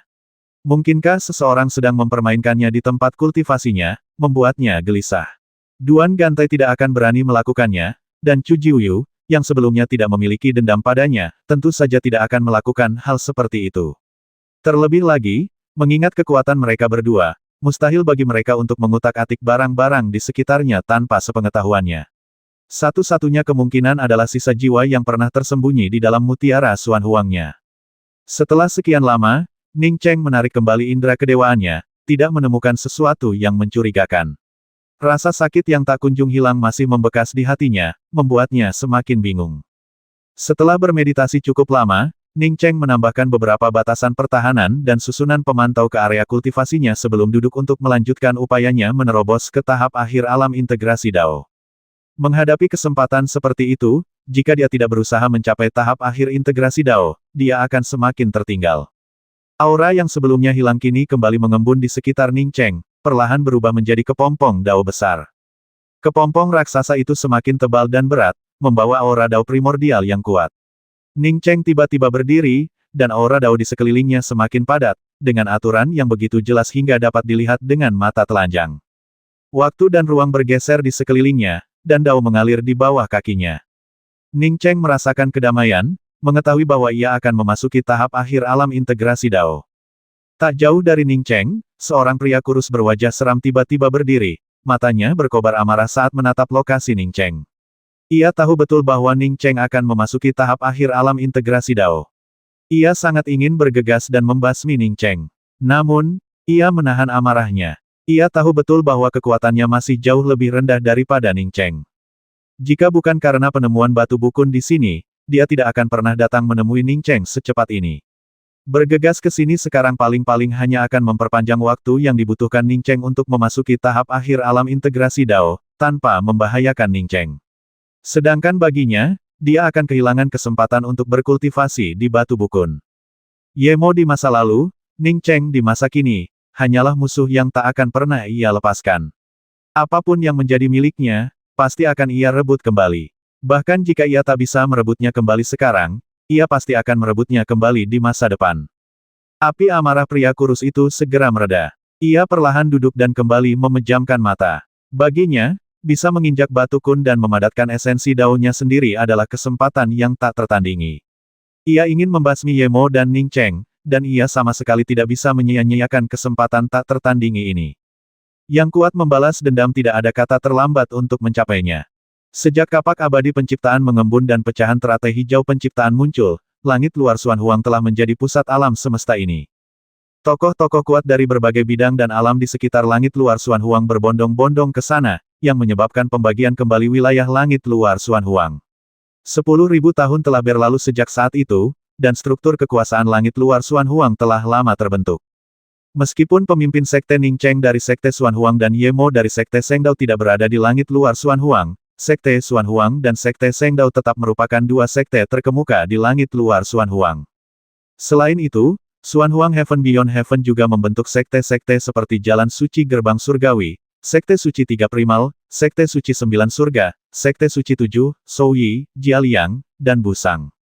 Setelah bertahun-tahun, langit luar Xuan Huang memasuki periode perkembangan tercepatnya, membentuk kota suci pertama di alam semesta yang luas ini. Alam semesta begitu luas sehingga tidak terbatas pada dunia Xuan Huang Outer Heaven, ataupun pada alam-alam di sekitarnya. Pada saat ini, di kehampaan luas yang hampir tak berpenghuni, sebuah artefak sihir terbang membelah kehampaan dan bergerak maju. Ini adalah artefak sihir terbang tingkat atas. Dua orang duduk di depannya. Satu orang tampak sangat muda, memiliki tingkat kultivasi alam dao pembentuk, dan mengenakan jubah warna-warni. Yang lainnya sedikit lebih tua, meskipun kulitnya agak gelap, ia juga tampak seperti seorang pemuda. Tubuhnya memancarkan aura daois, sehingga sulit untuk melihat tingkat kultivasinya secara sekilas. Tuan kedua, kita sudah berkelana selama bertahun-tahun, berapa lama lagi sampai kita tiba, tanya pemuda berpakaian warna-warni itu tak kuasa menahan diri. Ekspresi pria berwajah gelap itu menjadi gelap. Ingat, mulai sekarang tidak akan ada guru kedua, hanya guru dan murid. Kultivasi adalah perjalanan yang panjang dan sulit. Jika kau ingin balas dendam, kau harus bersabar. Tanpa aku, kau akan tetap lumpuh, apalagi bisa mencapai pencerahan. Baik, guru. Pemuda berpakaian warna-warni itu tak berani berkata lebih banyak lagi dan segera membungkuk sebagai jawaban. Setelah terdiam cukup lama, pemuda berpakaian warna-warni itu bertanya lagi dengan hati-hati, Guru, seandainya Anda menerima warisan tertinggi mereka, apakah Anda akan? Kau khawatir akan membasmi kakekmu, kan? Jangan khawatir. Aku tidak akan membasminya. Aku akan melumpuhkan kultivasinya dan membuatnya mengerti bagaimana aku bisa sampai di sini saat itu. Aku akan memastikan semua wanitanya tetap di sisiku dan membiarkan dia merasakan bagaimana rasanya wanitanya direnggut. Lelaki berwajah gelap itu menatap kehampaan yang luas, sedikit kilatan ejekan di matanya. Pemuda berpakaian warna-warni itu menggigil tanpa sadar. Ia tiba-tiba bertanya-tanya, apakah tindakannya untuk keluar bersama tuan kedua ini adalah hal yang benar. Meskipun awalnya ia tak percaya bahwa majikan kedua angkatnya ini sebanding dengan kakeknya, setelah menghabiskan begitu banyak waktu bersama, ia mulai ragu. Tuan kedua ini luar biasa kuat, hampir tak terbayangkan. Terlebih lagi, ia memiliki temperamen yang ekstrim, dengan mentalitas siapa yang menaati aku akan makmur, siapa yang menentang aku akan binasa. Ekspresi pria berwajah gelap itu kembali normal. Ia menepuk bahu pemuda berbaju warna-warni itu. Ingat kata-kataku, martabat dan rasa hormat orang lain tidak datang dari pendukung yang kuat, melainkan dari kekuatanmu sendiri. Lihat, jika aku tidak menyelamatkanmu kali ini, kau pasti sudah tamat. Di dunia ini, membalas kebaikan itu sulit. Balas dendam, hehe, terlalu mudah. Kalau kau mau balas dendam, percayalah padaku. Ya, pemuda berpakaian warna-warni itu bersemangat, menyingkirkan semua pikiran lain. Kata-kata ini menggema di benaknya. Betapa kuat dan mulianya dia di surga luar Xuan Huang sebelumnya. Namun karena kurangnya kekuatan, gengsi itu hancur, dan dia terlempar kembali ke alam jalan suci seperti seekor guk-guk. Kalau saja tidak karena sedikit keberuntungan, dia mungkin menjalani kehidupan yang lebih buruk daripada kematian. Tuan, apakah makhluk-makhluk kuat di alam penyihir benar-benar sekuat itu? Lalu mengapa mereka tidak bersaing memperebutkan gerbang penciptaan yang Anda sebutkan? Pemuda berjubah warna-warni itu telah memutuskan untuk pergi ke alam penyihir demi mendapatkan warisan klan penyihir. Namun, jauh di lubuk hatinya, ia masih menyimpan beberapa kekhawatiran. Lagi pula, kesan yang ia tinggalkan mengenai kultivasi seni Tao terlalu mendalam. Dalam persepsinya, hanya kultivasi seni Tao yang merupakan cara paling ampuh di alam semesta ini. Setelah seseorang berkultivasi hingga menguasai kekuatan supernatural yang hebat, menjungkir balikkan kehampaan yang luas hanya dengan lambaian tangan adalah hal yang biasa. Apakah alam penyihir memiliki metode seperti itu? Dia pernah mendengar tentang jiwa dewa abadi klan penyihir. Pria berwajah gelap itu mencibir, mereka tidak bersaing memperebutkan gerbang penciptaan karena jalan mereka terhalang. Atau lebih tepatnya, para kultivator itu tidak ingin mereka bersaing memperebutkan gerbang penciptaan, jadi mereka mendorong mereka ke ujung alam semesta. Tentu saja, kurangnya pengembangan jiwa ilahi mereka merupakan kelemahan fatal yang besar. Tetapi, pemuda berpakaian warna-warni itu tampak semakin khawatir saat mendengar ini. Pria berwajah gelap itu memelototi pemuda berpakaian warna-warni dengan dingin. Tapi apa maksudmu? Karena mereka diusir, kekuatan mereka pasti rata-rata, dan kita tidak perlu mengembangkan teknik mereka, kan? Kalau kau berpikir begitu, kau tidak akan pernah bisa membalas dendam. Alasan para anggota kuat klan penyihir diusir bukan karena mereka kurang kuat, melainkan karena mereka tidak pandai berkomplot.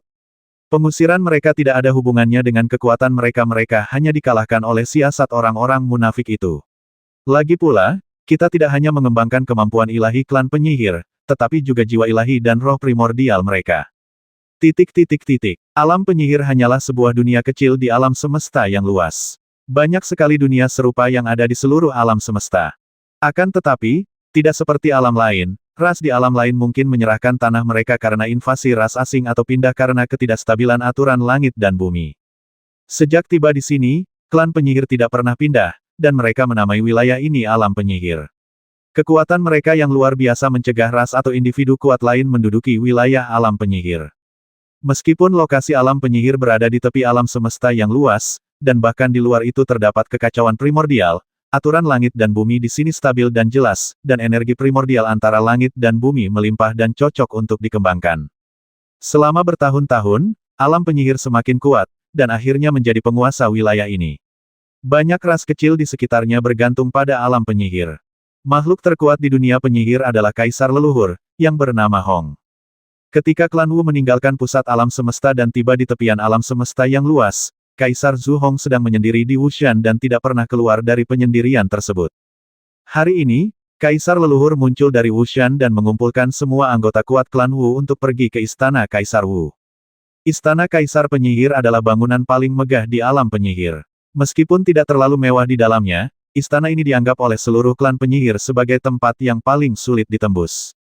Hanya anggota klan penyihir yang paling tua dan berkuasa yang tahu bahwa Istana Kaisar Penyihir juga merupakan salah satu dari 3 harta karun terbesar klan penyihir.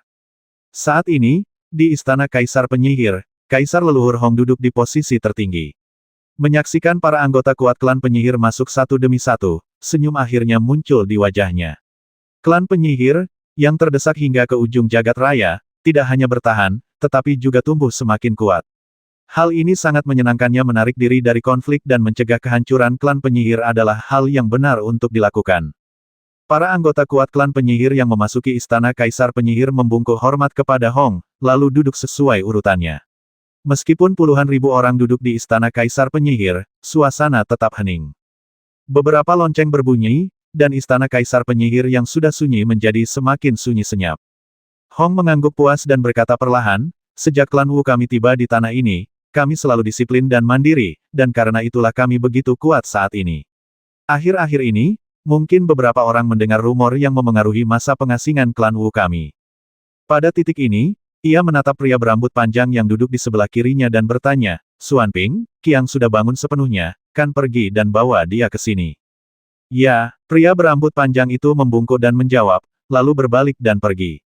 Banyak anggota klan Wu di Istana Kaisar Wu mulai berbisik-bisik. Tak lama kemudian, seorang pria berambut panjang bernama Xuanping membawa seorang pria bertampang tegap masuk. Pria itu memiliki lengan yang sangat panjang, tubuh yang kuat, dan kepala 2 kali lebih besar dari kepala orang pada umumnya, membuatnya tampak seperti harimau ganas. Qiang Xiang memberi salam kepada Kaisar leluhur. Setelah masuk, pria itu berdiri di tengah Istana Kaisar Penyihir dan membungkuk. Zhu Dihong tetap tanpa ekspresi, menatap Qiang Xiang dan berkata dengan tenang, Qiang, ketika kau melarikan diri dari alam penyihir, jiwa dan rohmu musnah. Jika bukan karena secuil jiwamu yang tersisa di Istana Kaisar Penyihir, kau takkan ada lagi di dunia ini. Klan penyihirku telah mengerahkan upaya yang luar biasa untuk memulihkan tubuh dan jiwamu. Alih-alih membalas kebaikan klan penyihir, kau malah menyebarkan rumor dan menyesatkan orang-orang di klanku. Apa niatmu? Qiang Xiang membungkuk dalam-dalam dan berkata, hidup atau mati, aku adalah anggota klan Wu dan tidak akan pernah menyebarkan rumor untuk menyesatkan rakyatku. Bahkan jika kaisar leluhur naik tahta, sejak awal mula alam semesta yang kacau ini, klan Wu Ku adalah ras yang paling ortodoks. Namun, apa yang telah kami, sebagai ras yang paling ortodoks, peroleh melalui kerendahan hati dan toleransi kami telah diusir dari Dao Agung dan dibawa ke tepian alam semesta ini, nyaris tak berdaya untuk bertahan hidup. Hidup atau matiku hanyalah masalah kecil, tetapi jika klan Wu Ku terus merana di tepian alam semesta yang luas ini, kita akan selamanya menjadi pion di tangan orang lain. Hongzhu, kau boleh membasmiku, Qiang Xiang, tetapi kau tidak boleh mengabaikan kata-kataku. Klan Wu Ku harus bebas jika terus seperti ini, klan Wu Ku tidak akan pernah punya kesempatan untuk bangkit kembali. Ekspresi Zhu Dihong agak tidak menyenangkan, dan dia mendengus dingin. Pada saat ini, seorang wanita yang berdiri di sebelah kanan melangkah maju, membungkuk, dan berkata, Kaisar leluhur, apa yang dikatakan Qiang masuk akal. Jika benar, seperti yang dikatakan rumor, bahwa gerbang penciptaan kedua akan terbuka, dan kita tidak berpartisipasi, maka klan Wu kita benar-benar tidak akan memiliki kesempatan untuk bangkit kembali. Mengikuti wanita itu, beberapa anggota klan Wu yang lebih kuat melangkah maju dan berkata serempak, Kaisar leluhur, jika gerbang penciptaan tidak terbuka, klan Wu kita sebaiknya tetap di sini. Namun, begitu gerbang penciptaan terbuka, jika klan Wu kita tidak keluar untuk bertanding, kita memang akan menjadi pion di alam semesta, menjadi semut. Hong terdiam cukup lama sebelum mendesah dan berkata, bagaimana mungkin aku tidak memikirkan hal-hal ini tapi klan Wu Ku tidak mengolah jiwa dewa, jadi kami ditakdirkan untuk tidak bisa berpartisipasi dalam perjuangan penciptaan. Bertahun-tahun mengasingkan diri ini adalah untuk menemukan jalan bagi klan Wu untuk mengolah jiwa dewa. Sayang sekali. Qiang Xiang tiba-tiba membuka mulutnya jika Hong tidak berbicara, dia pasti sudah mulai berbicara. Hong juga melihat tindakan Qiang Xiang, berhenti dan berkata, Qiang, ceritakan padaku apa yang kau lihat dan lakukan sebelum kau meninggal. Qiang Xiang membungkuk hormat sekali lagi sebelum berkata, dulu, ketika aku meninggalkan alam penyihir, aku butuh waktu bertahun-tahun yang tak terhitung jumlahnya untuk kembali ke pusat kultivasi Tao di alam semesta. Baru saat itulah aku mengetahui bahwa pengusiran paksa klan penyihirku dari wilayah kultivasi Tao di alam semesta adalah tindakan yang direncanakan. Mereka waspada terhadap fisik klan penyihirku yang kuat, jadi mereka bersekongkol untuk mengusir klan penyihirku. Hong mengangguk, ia tentu saja mengerti apa yang dikatakan Qiang Xiang. Namun, ada konspirasi orang lain yang terlibat, begitu pula pertimbangan klan Wu sendiri. Ketika saya tiba di Gunung Garang, itu bertepatan dengan dibukanya gerbang penciptaan. Saya sangat gembira saat itu, dan saya ikut serta dalam pertempuran yang membuka gerbang penciptaan.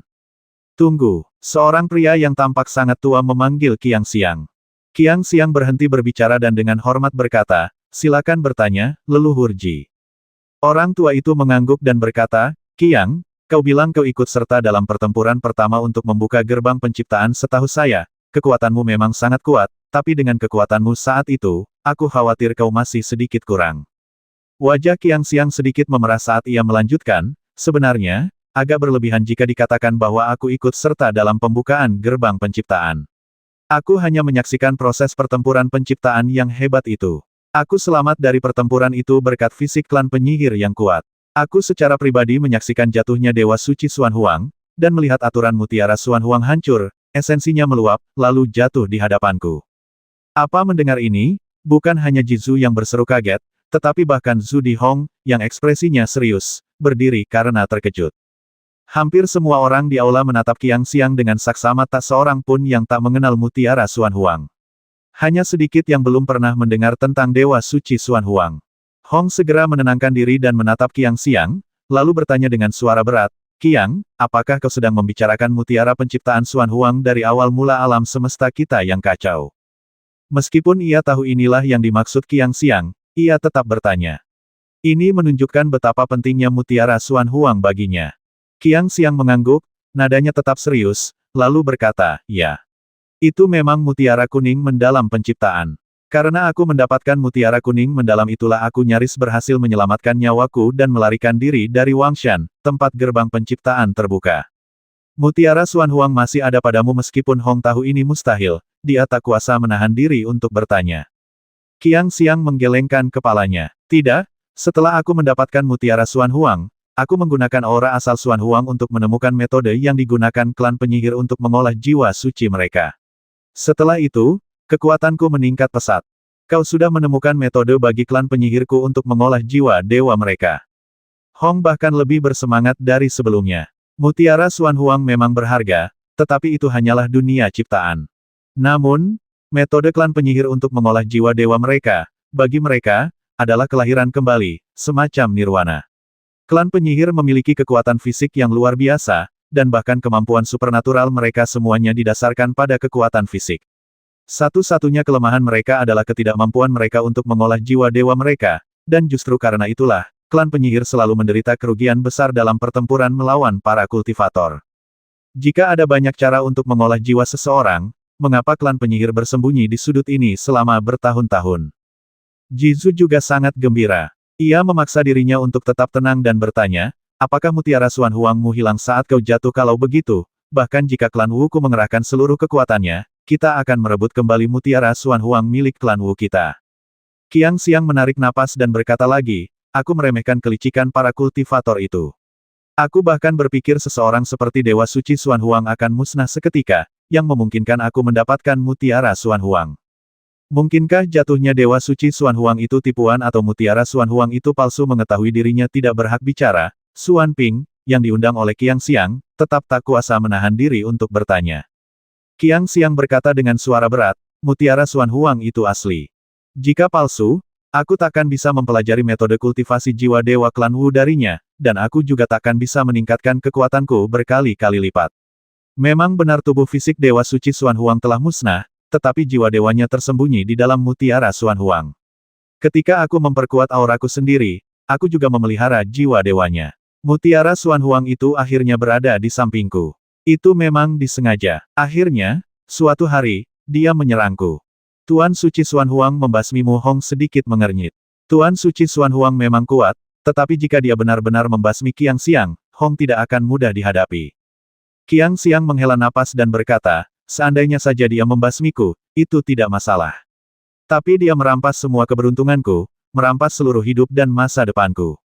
Baru saat itulah aku menyadari apa maksudnya dengan melemparkan mutiara Xuan Huang agar aku ambil. Jizu mengerutkan kening dan bertanya, jadi mutiara Xuan Huang masih berada di tangan Tuan Suci Xuan Huang. Qiang Xiang menjawab, aku tidak tahu apakah mutiara Xuan Huang masih berada di tangan Dewa Suci Xuan Huang, tapi aku curiga dia tidak hanya akan memanfaatkanku. Setelah merampas hartaku, dia mungkin akan terus merampas harta orang lain. Jika demikian, dia akan membuang mutiara Xuan Huang kepada pemilik malang berikutnya. Dan seterusnya. Hong menggelengkan kepalanya. Tidak, aku hanya tahu sedikit tentang Tuan Suci Xuan Huang. Paling-paling, dia hanya mencuri harta beberapa orang. Hartamu dilindungi oleh klan Wuku, jadi kau dianggap orang yang sangat kaya. Bahkan, kau memiliki mutiara Xuan Huang dan telah memperoleh metode klan Wu untuk mengolah jiwa dewa darinya. Bahkan jika hartamu diambil, itu bukan kerugian. Jika Tuan Suci Xuan Huang membuang mutiara Xuan Huang lagi, mungkin itu lebih dari sekadar mencuri harta.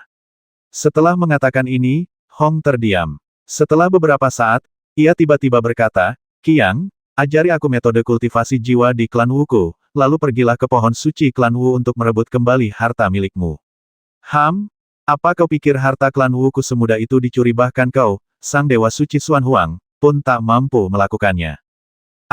Qiang Xiang menatap kaisar leluhur dengan heran. Hartanya telah direnggut, dan jalannya ke depan telah terhalang. Ia tak pernah menyangka kaisar leluhur akan mengirimnya ke pohon suci klan penyihir untuk merebut kembali harta miliknya. Dia tahu betul bahwa pohon suci klan penyihir adalah sumber takdir klan, dan dia tidak berhak mendekatinya. Hong Jianqiang terkejut sekaligus bingung. Nada suaranya melunak saat ia berkata, Qiang, kontribusimu kepada klan Wu merupakan tonggak sejarah bagi kami. Meskipun kau mendapatkan dan kemudian kehilangan mutiara Xuan Huang, kau telah mengambil kembali apa yang paling pantas kau dapatkan. Terlebih lagi, klan Wu kami akan merebut mutiara Xuan Huang lagi di masa depan dan memberikannya kepadamu. Setelah kau merebut kembali hartamu dari pohon suci klan Wu, bersiaplah untuk berpartisipasi dalam pertempuran kedua untuk membuka gerbang penciptaan. Kaisar leluhur, Qiang Xiang tak hanya terkejut kali ini, tetapi juga sangat gembira. Apakah klan penyihir kita akhirnya akan muncul dan bersaing memperebutkan posisi penciptaan? Hong mengangguk, hendak berbicara, saat dia melihat seorang murid klan Wu tergesa-gesa tiba di pintu masuk istana Kaisar Wu. Ada apa? Senyum Hong memudar. Pertemuan besar klan penyihir di istana Kaisar Penyihir tidak boleh diganggu kecuali ada hal penting. Karena masih ada murid yang berani datang saat ini, berarti sesuatu yang penting pasti telah terjadi. Yang mulia, dua kultivator Tao telah tiba. Kultivator berwajah gelap itu berkata bahwa klan Wu saya akan segera dihancurkan, dan dia datang khusus untuk membantu kami. Murid itu menjawab dengan tergesa-gesa dan hormat di pintu masuk aula utama. Hong mendengus dingin, seorang kultivator Dao biasa berani bertindak begitu arogan di sini. Pergi dan tangkap dia dulu. Hahaha, tawa terbahak-bahak terdengar dari pintu masuk istana Kaisar Penyihir. Setelah tawa itu, sebuah suara yang agak serak berkata dengan lantang, Kaisar leluhur, gerbang penciptaan kedua akan segera terbuka. Aku datang ke sini untuk membantu klan penyihir bangkit. Klan penyihir memperlakukanku seperti ini. Ini bukan cara yang tepat untuk memperlakukan tamu. Siapa kau berani mengucapkan kata-kata sombong seperti itu? Suara Hong telah mereda. Ia bisa merasakan bahwa kultivator Tao ini sangat kuat. Gerbang penciptaan akan segera terbuka, sebaiknya jangan menyinggung sosok sekuat itu. Aku Ye Zifeng, Raja Ibel 9 Kekosongan.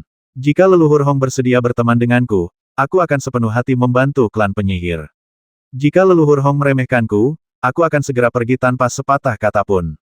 Setelah mengatakan ini, Ye Zifeng muncul di pintu masuk istana Kaisar Penyihir. Hong berkata dengan tenang, kalau begitu, Saudara Ye, silakan masuk. Suara Ye Zifeng tetap tenang dan tenang, istana Kaisar Penyihir adalah tempat penting di mana aula leluhur klan penyihir berada. Beraninya aku, orang luar, masuk. Aku akan menunggu di luar sampai Hong Zhu menyelesaikan urusannya, lalu kita bisa bicara lebih detail. Hong mengangguk, tanpa memberi nasihat. Ia tahu pria ini sangat licik. Alasan pria itu tidak mau memasuki istana Kaisar Penyihir bukanlah karena tempat itu merupakan tempat suci bagi klan penyihir. Melainkan, karena istana Kaisar Penyihir adalah harta paling berharga klan penyihir. Begitu masuk, nasib mereka akan berada di tangan klannya. Di tengah kehampaan yang luas dan sebelumnya kosong, sebuah batu raksasa yang menyerupai planet tiba-tiba muncul. Di tengahnya, aura energi Taois yang menggelegar meraung, dan seorang pria berjubah biru berdiri di tengah gemuruh energi ini. Kemunculan batu itu dari kehampaan juga disebabkan oleh energi Taois yang dahsyat dan menderu. Di dalam energi Tao yang bergulir dan bergemuruh itu, segala macam aturan juga menyatu. Kekuatan yang besar dan mendalam terpancar dari pria berbaju biru, menyebar keluar. Dengan suara gemuruh yang panjang, irama dan aturan Tao yang menggelegar menyatu sepenuhnya. Ning Cheng, yang telah bermeditasi dan memahami esensi Tao, berhasil mengintegrasikan esensi Tao. Setelah bertahun-tahun berulang kali melunakkan dan memadatkan esensi Tao, ia akhirnya memasuki tahap akhir alam integrasi Dao. Bahkan setelah Ning Cheng sepenuhnya memasuki tahap akhir alam integrasi Dao, aura Tao yang menyelimutinya di batu kun terus bergejolak bak gelombang pasang, tanpa tanda-tanda mereda. Saat ini, kultivasinya masih meningkat pesat, dengan aliran energi berbasis aturan yang menyatu dengan aura Tao-nya, seakan tak berujung. Di atas batu, agak jauh dari Ning Cheng, pria berbaju kuning itu berdiri lagi. Ia menatap tajam ke arah Ning Cheng, tahu bahwa Ning Cheng telah sepenuhnya memasuki tahap akhir alam integrasi Dao. Kekuatan kultivasi ini, keagungan pencerahan Tao ini, adalah sesuatu yang tidak dapat dicapai oleh para kultivator biasa. Jika mutiara Xuan Huang masih ada padanya, semua kekuatan kemajuan dan pencerahan ini akan menjadi miliknya. Menyaksikan kultivasi Ning Cheng terus meningkat pesat, pria berbaju kuning itu mengalihkan pandangannya dan dengan hati-hati mengelus batu bukun yang besar itu. Ia telah bertekad, apapun yang terjadi, ia akan membawa batu bukun bersamanya. Ia akan menjadikan batu bukun sebagai dunianya. Hanya dengan memiliki harta karun pencipta dunia ini ia dapat memiliki kesempatan untuk membalas dendam. Pada saat yang sama, jauh di dalam alam hampa yang retak di luar alam Taisu, seorang wanita berterbuka kaki bergaun kasa melayang di kehampaan. Di atas kepalanya terdapat seekor burung emas, yang tampak berdiri di atas segel giok. Kalau saja Ning Cheng ada di sini, dia pasti akan mengenali bahwa burung emas dan segel giok itu sebenarnya adalah kupu-kupu harapan alam liar kuno. Kupu-kupu harapan alam liar kuno adalah pusaka klan harapan Lanceng. Setelah perang besar penciptaan pertama, kupu-kupu ini jatuh ke benua Yixing dan ditemukan oleh Ning Cheng. Kemudian, sebagai ucapan terima kasih kepada Ali, Ning Cheng memberikan kupu-kupu harapan alam liar kuno kepadanya. Namun, Ali secara tidak sengaja mengungkapkan keberadaan kupu-kupu harapan alam liar kuno, yang kemudian dicuri oleh Lan Bing. Wanita berterbuka kaki bergaun kasa ini tak lain adalah Lan Bing. Ali juga diselamatkan oleh Ning Cheng saat Ning Cheng memasuki Broken Land untuk kedua kalinya. Secara logika, kupu-kupu harapan alam liar kuno adalah harta paling berharga dari klan harapan. Ia digunakan untuk mengumpulkan kekuatan harapan untuk kultivasi dan pemujaan. Namun, saat ini, Lan Bing, yang mengenakan jubah kasa, terus-menerus mempersembahkan aliran darah esensi, mencoba menyatukan kupu-kupu harapan alam liar kuno ke dalam pikiran Dao-nya sendiri. Setelah kupu-kupu harapan alam liar kuno disempurnakan menjadi pikiran Dao, ia akan menghilang selamanya, dan ini akan menjadi pendosa dari klan harapan. Akan tetapi, Lan Bing tidak memiliki keraguan sedikit pun, dan pikiran serta hakikat terus menyatu dengan kupu-kupu harapan alam liar kuno. Tubuhnya telah diselimuti oleh kekuatan sumpahnya, dan aura tahu dari kekuatan itu terus bergemuruh. Di tempat-tempat yang sebelumnya tidak memiliki aturan, muncullah aura aturan tahu yang tak terjelaskan. Esensi Tao kuno yang terpancar dari kupu-kupu harapan alam liar kuno berubah menjadi gumpalan cahaya Tao, jatuh ke Lan Bing seolah-olah sedang berdoa. Aura Lan Bing terus meningkat. Ketika Ning Cheng melihat Lan Bing di negeri hukum yang patah, ia sudah menunjukkan sedikit kedinginan kini, ia sama sekali tanpa emosi, bagaikan patung es. Hanya aura Tao kuatnya yang terus menyebar dan menguat. Aura pembusukan yang luas dan tak terbatas turun dari kehampaan, mulai merasuki seluruh tanah aturan yang dilanggar. Beberapa kultivator yang bersembunyi di tanah rusak untuk memahami kekuatan supernatural, atau yang mencoba melarikan diri, sekarang menatap dengan panik aura membusuk yang jatuh dari kehampaan yang luas, benar-benar bingung harus berbuat apa. Mereka hanya bisa menyaksikan tanpa daya ketika aura pembusukan yang dahsyat dan dahsyat ini turun ke atas mereka, lalu menyaksikan tubuh mereka perlahan menua. Esensi dan jiwa mereka perlahan lenyap, dan tubuh fisik mereka berubah menjadi kayu bakar kering dan lenyap dari dunia ini. Lembah Perdamaian. Ini adalah tempat berkumpulnya para kultivator dengan aturan terbanyak di negeri hukum yang terlanggar. Ning Cheng dulu berlindung di sini. Sikou Ziyuan, guru lembah Ping An, telah berada di sini selama bertahun-tahun yang tak terhitung jumlahnya, semata-mata untuk memahami kekuatan ilahi dalam melanggar hukum dan menyebarkannya. Pada saat ini, ia tengah mendirikan sebuah kuil untuk mewariskan prinsip-prinsip Tao yang telah dipahaminya. Serangkaian aura yang melemahkan turun, membuatnya menghentikan khotbahnya dan menatap ngeri ke kehampaan yang tak berujung. Saat aura pembusukan yang tak terbatas itu menyelimuti dirinya, ia mulai melemahkan tubuh dan jiwanya. Bahkan prinsip-prinsip Taoismenya pun mulai menurun secara bersamaan. Sikou Ziyuan akhirnya mengerti apa yang sedang terjadi. Dia tiba-tiba berdiri dan berteriak, seorang ahli tertinggi sedang menjalani tahap ketiga pembusukan besar langit dan bumi di sini. Orang ini kejam dan berniat memusnahkan semua makhluk hidup di seluruh negeri hukum yang rusak. Semuanya, segera kabur. Mereka yang bisa kabur dari negeri hukum yang rusak, keluar sekarang juga. Tak ada tempat tersisa di sini. Sebelum Sikou Ziyuan sempat menyelesaikan kalimatnya, darah menetes dari sudut mulutnya, dan ia tampak benar-benar tak berdaya. Bahkan dengan kekuatannya, ia tak sanggup bertahan lama dalam kondisi menurun ini. Banyaknya kultivator di kuil itu panik dan berlari keluar lembah, tetapi ketika dihadapkan dengan perubahan dahsyat yang mengerikan di dunia ini, sebagian besar dari mereka tidak dapat melarikan diri dari pintu masuk lembah dan berubah menjadi tubuh-tubuh yang layu dan tak bernyawa. Lan Bing tetap tenang, masih berdiri di kehampaan di tanah yang rusak. Pada saat ini, kupu-kupu harapan alam liar kuno secara bertahap menjadi ilusi, dan sinar kekuatan doa dan cahaya Tao terpancar darinya, jatuh ke Lan Bing. Negeri Rerun Dewa yang dulunya tanpa hukum kini dipenuhi dengan aturan-aturan tak berujung yang mengembun di sekitar Lan Bing. Aura penindasan yang kuat menyebar, dan bahkan tanpa kemerosotan langit dan bumi, hanya sedikit yang mampu menahan tekanan sebesar itu. Kupu-kupu harapan alam liar kuno menghilang, dan kekuatan Blue Eyes terus meningkat. Saat ini, segala sesuatu di tanah hancur seolah lenyap. Hanya kehadirannya yang begitu nyata. Wajah Lan Bing yang sudah sangat cantik ini menjadi semakin indah, bagaikan lukisan. Namun, vitalitas dalam lukisan itu begitu samar dan sulit dipahami, tanpa jejak kehidupan. Kerajaanku dikorbankan demi takdirku. Kerajaanku dikorbankan untuk Dao Agungku. Kerajaanku luas dan tak terbatas.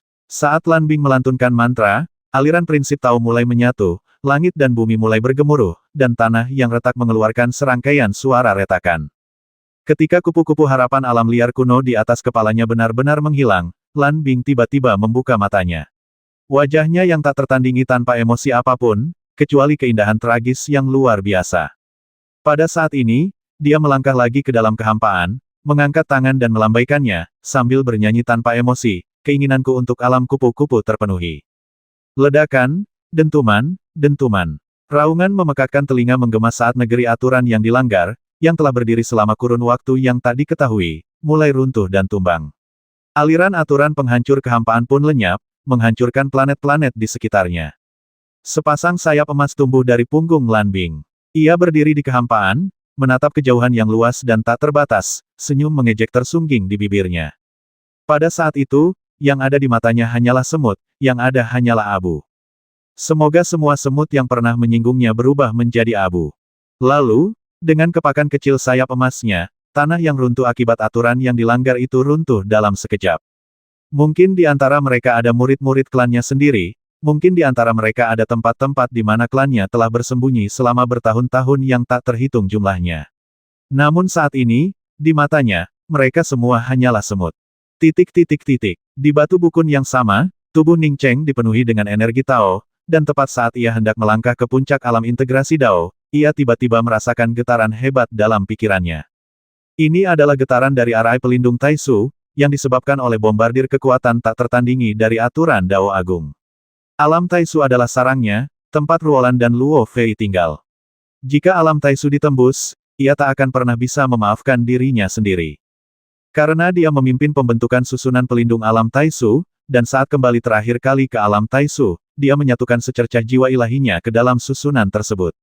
Kecuali susunan pelindung tersebut diserang dengan kekuatan yang luar biasa, dia tidak akan merasakannya. Meskipun Kong Zai masih berada di alam Taisu, masih ada orang yang berani menyerangnya, hal ini menunjukkan betapa hebatnya mereka yang menyerang alam Taisu. Memikirkan hal ini, Ning Cheng kehilangan minat dalam memadatkan esensi Tao dan langsung merobek kehampaan, bergegas keluar dari batu bukun. Apa yang terjadi saat Ning Cheng bergegas keluar dari alam Taisu, pria berjubah kuning di batu bukun menyadarinya. Meskipun ia tidak menyaksikan kemajuan Ning Cheng secara langsung, ia telah mengalaminya sendiri. Ia yakin bahwa Ning Cheng hanya perlu mengambil satu langkah lagi untuk mencapai puncak alam integrasi Dao, dan kemudian dengan mudah maju ke kesempurnaan alam integrasi Dao. Namun, Ning Cheng justru menyerahkan batu bukun, yang merupakan temuan langka bahkan dalam 1000 tahun, tepat ketika ia hampir mencapai puncak alam integrasi Dao. Sungguh tak terbayangkan. Kini setelah Ning Cheng tiada, dua anak kecil yang tersisa tidak lagi mengancamnya. Meskipun ia tahu bahwa keduanya sama-sama telah mencapai kemajuan kultivasi di batu bukun dibandingkan Ning Cheng, dan bahwa mereka tidak hanya berhasil mencapai integrasi Dao tetapi bahkan hampir memasuki tahap tengah integrasi Dao, mereka masih kekurangan mutiara Xuan Huang. Mereka tidak pernah memiliki harta karun penciptaan, dan paling banter, mereka hanya bisa berkultivasi hingga puncak integrasi Dao sebelum menghilang. Ini tidak akan mempengaruhi kemampuannya untuk menyatu dengan batu bukun dan mengubahnya menjadi harta karunnya sendiri.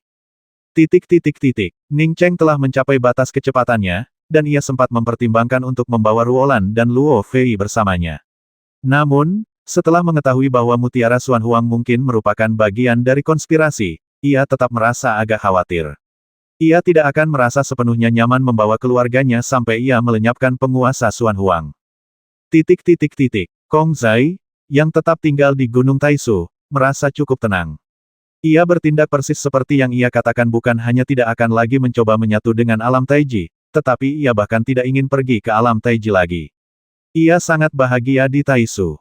Meskipun ia tahu Shen Yun tidak akan menyerah untuk menyatu dengan Taisu, Shen Yun tidak akan berani melakukannya sampai Ning Cheng kembali. Ketika Ning Cheng kembali, Shen Yun mungkin akan menjadi lebih patuh. Lebih dari 10.000 tahun telah berlalu sejak kepergian Ning Cheng. Ia yakin kekuatan Ning Cheng telah melonjak pesat. Puncak Kong adalah gunung tempat Kong Zai tinggal setelah tiba di Gunung Taisu, dan ia menamainya Puncak Kong. Puncak Kong tidak memiliki barisan pelindung atau batasan, dan siapapun dapat datang dan pergi sesuka hati tanpa batasan apapun, seperti sifat Kong Zai yang bebas. Pada saat ini, gulungan kitab Tai Chi Raja milik Kong Zai tergantung di atas Puncak Kong, sementara Kong Zai berbaring di gulungan tersebut, berjemur di bawah hangatnya sinar matahari, dan merasa sangat gembira. Senior Kong, junior ini adalah Chu Manhe. Suara Chu Manhe terdengar. Kong Zai bangkit berdiri. Ia tahu mengapa Chu Manhe datang menemuinya. Sejak ia menakuti Shen Yun, Chu Manhe terus datang kepadanya untuk berkonsultasi tentang berbagai masalah kultivasi. Dan ia dengan sabar membimbingnya tanpa menunjukkan sedikit pun ketidaksabaran.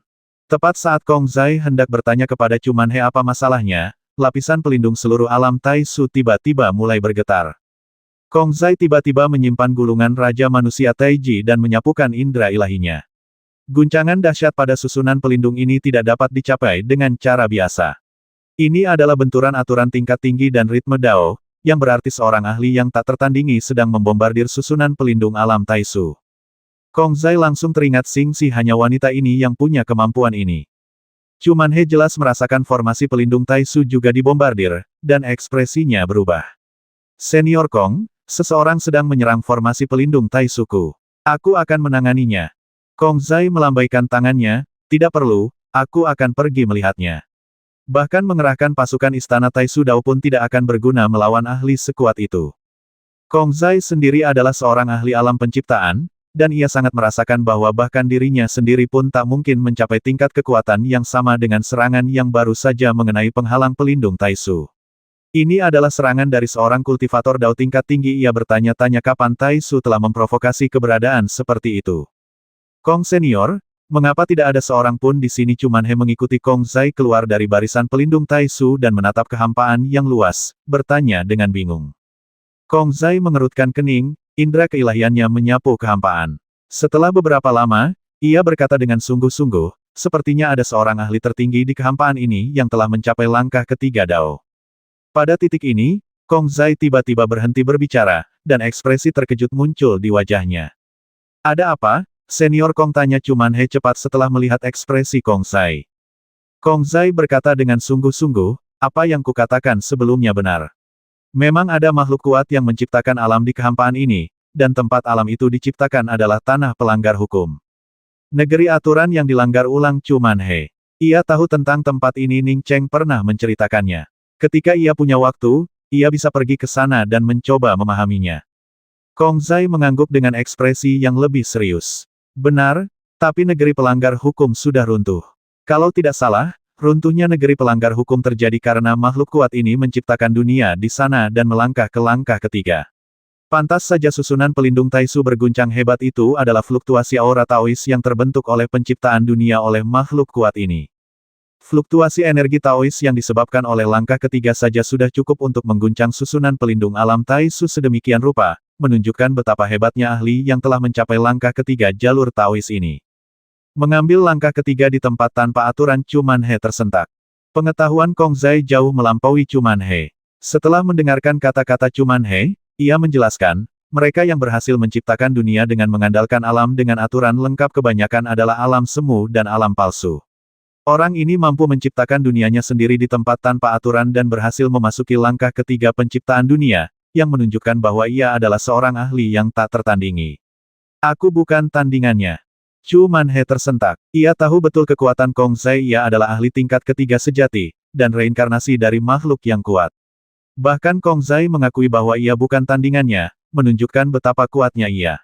Untungnya, ahli ini belum datang ke alam Tai Su. Jika ia datang, alam Tai Su kemungkinan besar akan menjadi tanah rusak kedua. Syukurlah dia tidak datang ke alam Tai Su. Aku penasaran apakah dia melihat alam Tai Su. Chu Manhe merasa sedikit lega dan mengatakannya tanpa sadar. Faktanya, dia tahu bahwa pihak lain pasti telah melihat alam Tai Su. Kong Zai menggelengkan kepalanya. Orang ini pasti telah melihat alam Tai Su. Alasan dia tidak datang mungkin karena ada hal yang lebih penting untuk dilakukan. Dia melangkah ke langkah ketiga saat ini, pasti untuk mempersiapkan pertempuran besar untuk membuka gerbang penciptaan. Alam Tai Su, alam dengan aturan yang belum lengkap, tidak berarti apa-apa baginya. Kecuali jika dia memiliki dendam terhadap alam Tai Su. Kong Zai menduga bahwa tokoh kuat ini kemungkinan besar telah pergi ke surga luar Xuan Huang. Gerbang penciptaan akan segera terbuka. Meskipun semua orang tahu bahwa gerbang penciptaan seharusnya terbuka di Wangshan, gerbang ini tetap memiliki keuntungan untuk menempati tempat di surga luar Xuan Huang. Jika gerbang penciptaan tidak terbuka di Wangshan, Anda tetap bisa menjadi yang pertama tiba di lokasi pembukaan dari surga luar Xuan Huang. Kong Zai, siapa yang menyerang Tai Su tadi? Saat Kong Zai dan Chu Manhe sedang berbicara, sesosok lain bergegas keluar dan mendarat tak jauh dari Kong Zai. Melihat sosok itu, Chu Manhe terkejut dan secara naluriah mengambil langkah mundur, bertanya dengan hati-hati, "Tuan Bumi Dao, bagaimana Anda bisa keluar?" Kong Zai tersenyum pada Chu Manhe, "Jangan khawatir, Shen Yun pernah bergabung dengan Tai Su, dan formasi pertahanan yang dipasang Ning Cheng terutama untuk serangan eksternal. Saat kita keluar tadi, dengan kemampuan Shen Yun, dia tidak akan kesulitan mengikuti kita keluar." Shen Yun mendengus dingin pada Chu Manhe. Alam Tai Su adalah wilayahnya, namun ia malah diinterogasi oleh seorang kaisar suci integrasi Dao biasa karena masuk dan keluar ini sungguh keterlaluan. Ia kemudian teringat pada Tuan Dao Aowu yang tinggal di Gunung Taisu dan menolak untuk kembali, sesuatu yang tak bisa ia lakukan. Rasa frustrasi dan ketidakpuasannya semakin menjadi-jadi. "Shen Yun, jangan terlalu galak. Alam Taisu bukanlah alam Taisu tempatmu bergabung, melainkan alam Taisu milik semua orang Taisu." Kong Zai tak tahan lagi dan berkata dengan tenang. Shen Yun tahu bahwa sebelum alam Taisu sepenuhnya pulih, ia bukanlah tandingan Kong Zai. Ia hanya bisa menelan amarahnya dan bertanya lagi, apa yang sebenarnya terjadi sebelumnya. Meski begitu, dia masih peduli pada Taisu. Tepat saat Kong Zai hendak berbicara, dia mendengar suara dingin berkata, "Akulah yang melakukannya." Suara itu tiba-tiba berhenti. Tatapan dingin tertuju pada Kong Zai. Lan Bing menyebut dirinya raja ini, tidak seperti Xiao Xinxi. Xiao Xinxi hanya menyebut raja ini sebagai referensi diri, sementara Lan Bing adalah raja sejati klan Lan Cheng Yuan. Alasan ia berhenti sejenak adalah karena ia merasakan aura kekaisaran yang lebih kuat terpancar dari Kong Zai. Jika rajanya adalah seorang kaya baru, maka Kong Zai memiliki aura seorang penguasa yang diwarisi dari garis keturunan kerajaan. "Kau menguasai teknik Raja Tai Chi, apakah kau Kong Zai?" Lan Bing langsung mengenali nama Kong Zai. Kong Zai terkejut. Ia tak percaya namanya begitu terkenal hingga seorang ahli agung pun mengenalinya. Wanita ini tampak seperti lukisan yang tak tertandingi, indah namun dingin dan hampa. Keindahan seperti ini sungguh menyejukkan. Kong Zai tahu bahwa wanita itu mengenalinya bukan karena dia terkenal, tetapi karena teknik Tai Chi King miliknya. "Serahkan buku panduan Raja Manusia, dan aku akan memberimu kesempatan untuk bereinkarnasi." Suara wanita itu tetap dingin dan tak bernyawa. Kong Zai tertawa terbahak-bahak, yang ada hanyalah Kong Zai yang sudah mati, bukan Kong Zai yang memohon nyawanya sendiri. "Kalau kau mau bertindak, silakan saja." Saat dia berbicara, Kong Zai bergerak sedikit, dan sebuah buku besar yang memancarkan aura kekaisaran yang luas muncul di atas kepalanya. "Seperti dugaanku, ini adalah teknik Raja Tai Chi." Mata wanita itu berbinar, dan seluruh tubuhnya dipenuhi dengan niat membasmi. "Lalu ada aku, Shen Yun." Melihat Kong Zai akan melawan wanita ini satu lawan satu, Shen Yun tahu ia harus turun tangan. Dilihat dari aura Taois yang menyelimuti wanita ini, Shen Yun yakin bahwa meskipun ia telah mencapai alam integrasi, ia mungkin bukan tandingannya. Lagi pula, baik ia maupun Kong Zai belum menyadari kedatangannya sebelumnya. Jika dia tidak bertindak, kematiannya sendiri akan datang setelah Kong Zai terbasmi. Setelah Shen Yun selesai berbicara, ia melangkah maju dan berdiri di hadapan Kong Zai. Sebuah buku raksasa serupa melayang di atas kepalanya, tetapi tidak seperti milik Kong Zai, bukunya dipenuhi aura bumi yang luas dan mendalam. Kong Zai tertawa terbahak-bahak, "Shen Yun, aku telah meremehkanmu selama bertahun-tahun, tetapi akhirnya kau berani membela diri. Meskipun kau tahu kau tidak akan hidup mudah setelah aku mati, tindakan ini tetap berharga bagi kami berlima yang pernah berkelana bersama di Wutai saat itu." Shen Yun mendengus dingin, mengabaikan Kong Zai, dan menatap Lan Bing. Lan Bing berseru kaget, "Aku benar-benar melihat teknik bumi Taisu lagi. Ngomong-ngomong, apakah kau penguasa Dao Bumi?" Seketika, semburat kegembiraan muncul di wajahnya yang sedingin es. Ia pernah mendengar bahwa teknik Raja Manusia Tai Chi dan teknik bumi Taisu merupakan cabang dari metode kultivasi tanpa bentuk, dan ia tak pernah menyangka akan melihat keduanya sekaligus. "Siapapun dirimu, silakan tinggalkan alam Taisu. Kalau tidak, bahkan jika kau membasmiku, Kong Zai, penguasa Dao Taisu tidak akan melepaskanmu ketika dia kembali." Kong Zai tidak percaya bahwa ia dan Shen Yun dapat menghadapi Lan Bing dengan bergabung. Ia tahu dari aura Dao yang kuat di sekitar Lan Bing bahwa bahkan jika ia dan Shen Yun bergabung, mereka masih jauh dari sebanding dengan Lan Bing. Terlebih lagi, tubuh Lan Bing dipenuhi dengan aspirasi, yang tampaknya mengandung aura takdir, atau mungkin jalan besar sebab dan akibat. Dia berasal dari klan Lan Cheng Yuan dan seharusnya mempraktikkan seni takdir, tetapi kekuatan aura tekad di sekelilingnya adalah yang terkuat yang pernah kulihat seumur hidupku. Pengetahuan Shen Yun lebih baik daripada Kong Zai, dia bisa mengetahui asal-usul Lan Bing dari fluktuasi Tao di sekelilingnya. Kau punya mata yang tajam. Serahkan barang-barang itu. Lan Bing tak bergerak sedikit pun, namun aura Taoisnya yang kuat menerjang, bagaikan kekuatan kehendak yang luar biasa menekan dari angkasa luas, menghantam Kong Zai dan Shen Yun. Saat itu, Kong Zai merasa aura di gulungan Raja Manusianya sedang terikat, dan ia hanya bisa berjuang perlahan. Kekuatan Shen Yun saat ini berada satu tingkat lebih lemah daripada Kong Zai, membuat situasinya semakin sulit. Cuman He, yang terlemah di antara mereka, dipaksa duduk di tanah, aura Taoisnya tersebar. Kong Zai dan Shen Yun telah bertarung bersama berkali-kali, dan setelah melihat situasi ini, mereka tahu bahwa tekad wanita itu luar biasa kuat, mencapai tingkat yang tak terbayangkan. Ini bahkan sebelum ia memperluas wilayah kekuasaannya. Begitu ia melakukannya, segalanya akan menjadi lebih sulit bagi mereka. Kong Zai melirik Shen Yun, dan hampir bersamaan, keduanya meraung tajam. Teknik Raja Manusia Taiji dan teknik Bumi Taisu meletus bersamaan dengan semburan cahaya putih. Kedua cahaya itu menyatu, langsung menghancurkan kekuatan kehendak luar biasa yang telah ditekan Lan Bing. Saat tekanan di sekitarnya mereda, cahaya putih berubah menjadi seberkas cahaya putih yang menembus wilayah perlindungan Lan Bing, meninggalkan jejak darah di tubuhnya. Pada saat yang sama, Kong Zai dan Shen Yun juga mundur puluhan kaki, wajah mereka pucat pasi. Niat membasmi di wajah Lan Bing kini membeku. Dia tidak menyangka Kong Zai dan Shen Yun akan begitu kuat ketika mereka bergabung, dan mereka bahkan berhasil melukainya. Ia bahkan tak melihat luka-lukanya, melangkah maju menembus kehampaan dan meletakkan tangannya di dahi. Sebuah segel giok yang membawa suara nyanyian Buddha melesat keluar dari dahinya, seketika berubah menjadi segel emas raksasa yang menekan segala arah. Aura segel emas itu menyelimuti seluruh kehampaan, bahkan alam Taisu pun terselubung kekuatannya. Semburan energi Taois bergejolak di sekitar Lan Bing, niat membasminya hampir menghancurkan ruang. Kali ini, ia benar-benar murka. Ekspresi Kong Zai dan Shen Yun berubah. Begitu segel agung ini jatuh, bukan hanya mereka bertiga, tetapi seluruh alam Taisu akan lenyap di bawah kekuatannya. Wanita ini kejam. Tak heran ketika ia melangkah ke anak tangga ketiga, bahkan negeri yang penuh aturan pun berubah menjadi rerun dewa. Kong Zai tak lagi peduli dengan hal lain. Aura kekaisaran di dalam gulungan Raja Manusia Taiji terus meningkat, dan aura Tao di sekitarnya juga terus mengembun. Detik berikutnya, gulungan Raja Manusia Taiji berubah menjadi perisai raksasa, berusaha menghalangi segel niat membasmi yang luas dan tak terbatas ini. Wajah Shen Yun juga muram. Ia tahu betul bahwa dengan kekuatannya dan Kong Zai, mereka sama sekali bukan tandingan amarah wanita ini. Namun, jika serangan ini mengenai sasaran, seluruh alam Taisu akan hancur menjadi debu. Ia sungguh tidak ingin alam Taisu hancur menjadi debu hingga saat-saat terakhir.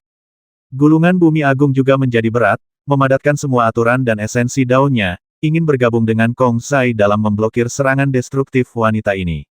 Dengan suara gemuruh yang memekakkan telinga, energi Taois yang dahsyat menghancurkan retakan di kehampaan, dan suara dentuman dari aturan yang hancur terus berlanjut tanpa henti. Aura kekerasan dari tekad dan aura niat tombak bersilangan di dalam kehampaan, terus-menerus meledak dan merobek retakan di dalam kehampaan. Yang mengejutkan Kong Zai dan Shen Yun, mereka tidak terkena serangan sama sekali, dan bahkan gulungan pertahanan yang mereka kumpulkan dengan susah payah tetap tidak rusak. Haha, Ning Cheng, aku tahu kaulah yang kembali. Kong Zai tiba-tiba tertawa terbahak-bahak, nadanya sangat angkuh. Shen Yun kemudian menyadari bahwa seorang pemuda berpakaian rami telah muncul di hadapan mereka. Pemuda ini memegang tombak biru panjang di tangannya dan berdiri di udara, berhadapan dengan wanita berwajah dingin itu. Jelas bahwa ia baru saja menangkis segel tekad wanita yang mengerikan itu dengan satu tembakan, dan Shen Yun merasakan hawa dingin menjalar di tulang punggungnya. Ning Cheng yang pernah diperingatkan Kong Zai, Ning Cheng yang ingin ia gunakan. Sekarang, Ning Cheng telah kembali. Kultivator kecil yang dulu ingin ia gunakan telah tumbuh jauh melampaui ekspektasinya. Bahkan di puncak kemampuannya, ia mungkin tak akan memiliki kekuatan sebesar itu. Keringat dingin mengucur deras di punggung Shen Yun, dan hatinya mencelos. Dengan sosok sekuat Ning Cheng di dekatnya, bagaimana mungkin ia bisa menyatu dengan Taisu? Jangankan menyatu dengan Taisu, menyelamatkan nyawanya saja akan sulit. Baru pada saat inilah dia menyadari bahwa apa yang dikatakan Kong Zai kepadanya sebelumnya bukanlah suatu lebihan sama sekali, dan mungkin malah meremehkan.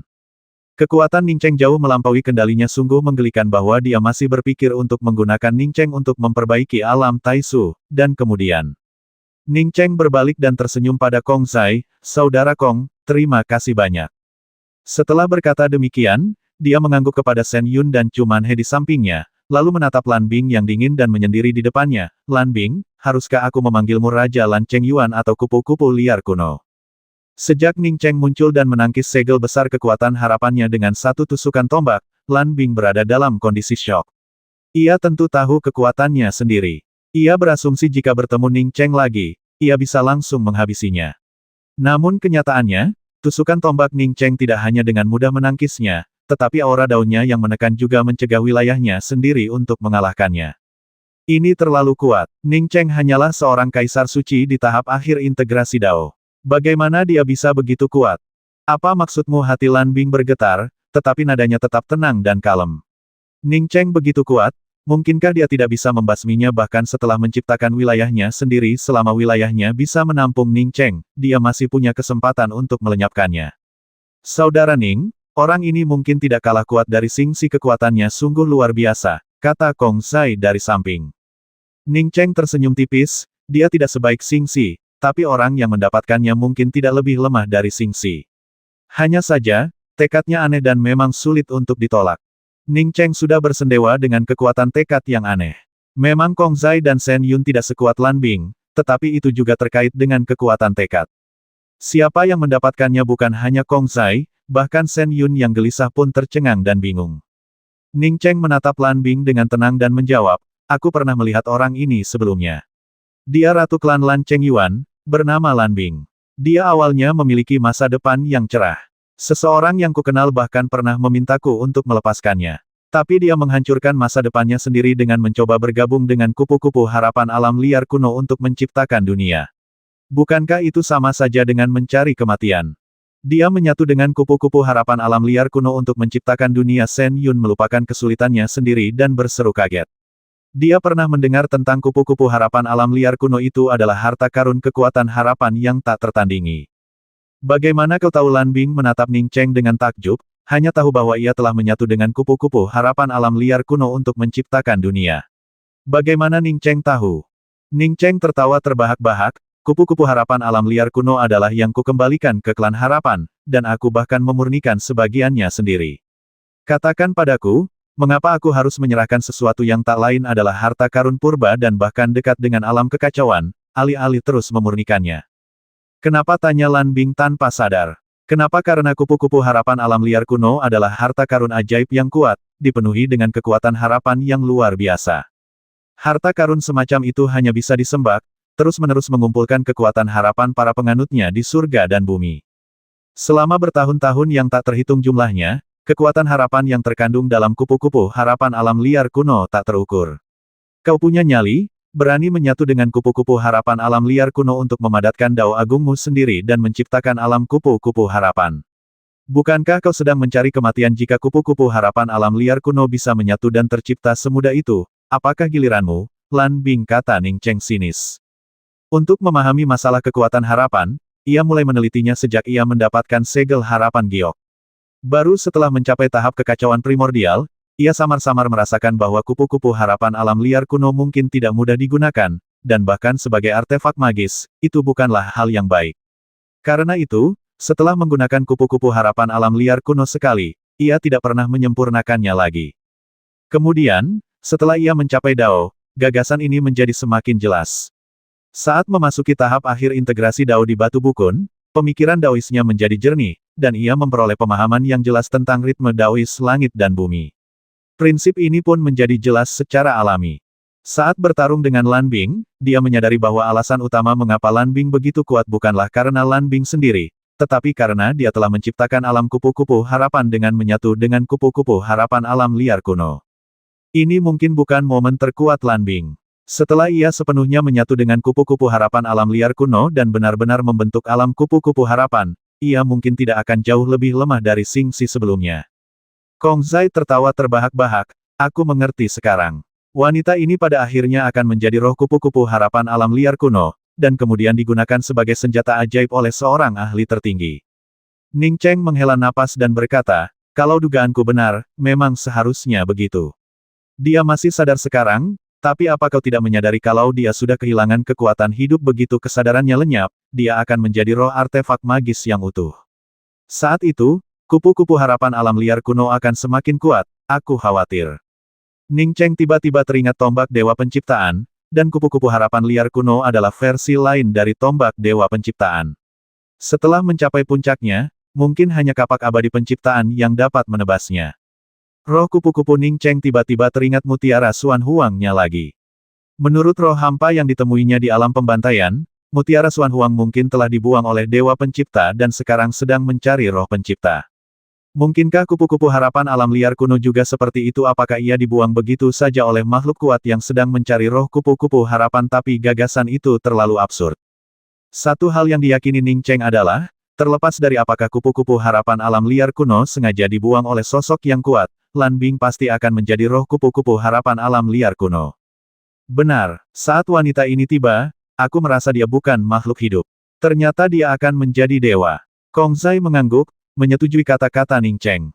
Ketika ia melihat Lan Bing, ia merasakan aura kematian menyelimutinya. Lan Bing tampak hampa, seperti kulit wanita cantik dalam lukisan. Lan Bing gemetar seluruh tubuhnya, beraninya kau memfitnahku. Aku akan membasmimu. Ning Cheng sedikit mengangkat tombak ilahi penciptaan di tangannya dan berkata dengan nada tenang dan santai, aku sudah menunggumu. Cepatlah, jangan membuatku menunggu terlalu lama. Dia yakin bahwa dia tidak sedang memfitnah Lan Bing. Lan Bing masih sadar hanya saja alam kupu-kupu harapan baru saja terbentuk. Ning Cheng terkejut karena Lan Bing, meskipun aura pembasminya kuat, tidak bergerak. Malah, ia berdiri diam. Hatinya juga bergejolak, ia bahkan samar-samar merasa bahwa kata-kata Ning Cheng benar. Meskipun ia adalah Ratu Klan Lan Cheng Yuan, usianya membatasi pemahamannya. Setelah menyatu dengan kupu-kupu harapan alam liar kuno dan menciptakan dunia, yang bisa ia rasakan hanyalah kekuatannya yang tak terbatas. Ia tidak menyadarinya sebelum Ning Cheng menyebutkannya, tetapi setelah Ning Cheng menyadarinya, ia menyadari bahwa ia tidak bisa sepenuhnya mengendalikan alam kupu-kupu harapan. Ia berasumsi hal itu disebabkan oleh ketidakstabilan alam yang baru terbentuk, dan hal ini tidak akan terjadi setelah alamnya stabil. Kini ia samar-samar menyadari bahwa mungkin bukan seperti itu. Mungkin bukan kupu-kupu harapan alam liar kuno yang menciptakan alamnya, melainkan bahwa ia akan berubah menjadi bagian dari kupu-kupu harapan alam liar kuno, yang pada akhirnya membentuk alam yang bahkan lebih kuat. Lan Bing tahu betul bahwa gemetarnya bukan karena marah, melainkan karena takut. Tak heran ia merasa memuja dirinya sendiri setelah menciptakan wilayahnya sendiri. Sebelumnya, ia mengira itu karena peningkatan kekuatan dan rasa percaya dirinya yang tiba-tiba. Memikirkan hal ini, Lan Bing tiba-tiba melintas, berubah menjadi seberkas cahaya di kehampaan, dan lenyap seketika. Melihat Lan Bing pergi, Ning Cheng segera berkata kepada Kong Zai, Saudara Kong, tolong jaga Gunung Taisuku. Aku akan membasmi orang ini. Setelah mengatakan itu, Ning Cheng bahkan tidak menunggu Kong Zai berbicara sebelum Lan Bing menghilang. Ning Cheng bertekad untuk membasmi Lan Bing, mengingat kekuatan luar biasa dan sifatnya yang kejam. Mengetahui bahwa ia ditakdirkan untuk menjadi roh kupu-kupu harapan alam liar kuno, ia pasti akan kembali ke alam Taisu dan menghancurkannya sebelum itu terjadi. Hanya dengan menyingkirkan Taisu, hasrat balas dendamnya yang terdistorsi dapat sedikit diredakan. Ning Cheng tidak bisa membiarkan hal seperti itu terjadi, oleh karena itu, ia harus menyingkirkan Lan Bing. Dia tidak bisa tinggal di alam Taisu selamanya. Siapa yang tahu kapan Lan Bing akan berubah menjadi roh kupu-kupu harapan alam liar kuno? Tidak ada alasan untuk berjaga-jaga terhadap pencuri selama 1000 hari berturut-turut. Terlebih lagi, bahkan jika Lan Bing berubah menjadi roh kupu-kupu harapan, tokoh kuat yang memperoleh kupu-kupu harapan alam liar kuno mungkin telah menghancurkan alam Taisu untuk membalaskan dendam roh kupu-kupu harapannya.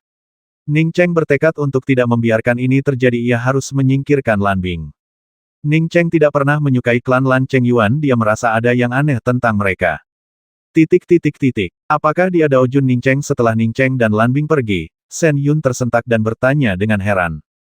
Tentu saja, Taois Ning Cheng dari Taisu, kata Cuman He dingin, setelah pulih. Ia masih memiliki hubungan baik dengan Taois Ao Wu. Itulah sebabnya ia tahu Shen Yun tidak pernah menyerah pada gagasan untuk bergabung dengan Taisu. Kong Zai mengangguk. Benar, dia Ning Cheng. Kalau tidak salah, saudara Ning belum melangkah ke langkah ketiga. Meski begitu, saudara Shen, apakah menurutmu kau punya kesempatan untuk bergabung dengan Taisu? Mulut Shen Yun penuh dengan kepahitan, dan ia menggelengkan kepalanya dengan hampa. Tujuan yang telah ia perjuangkan selama bertahun-tahun tiba-tiba lenyap seperti gelembung, dan ia bahkan tidak tahu apa yang harus ia lakukan selanjutnya. 1390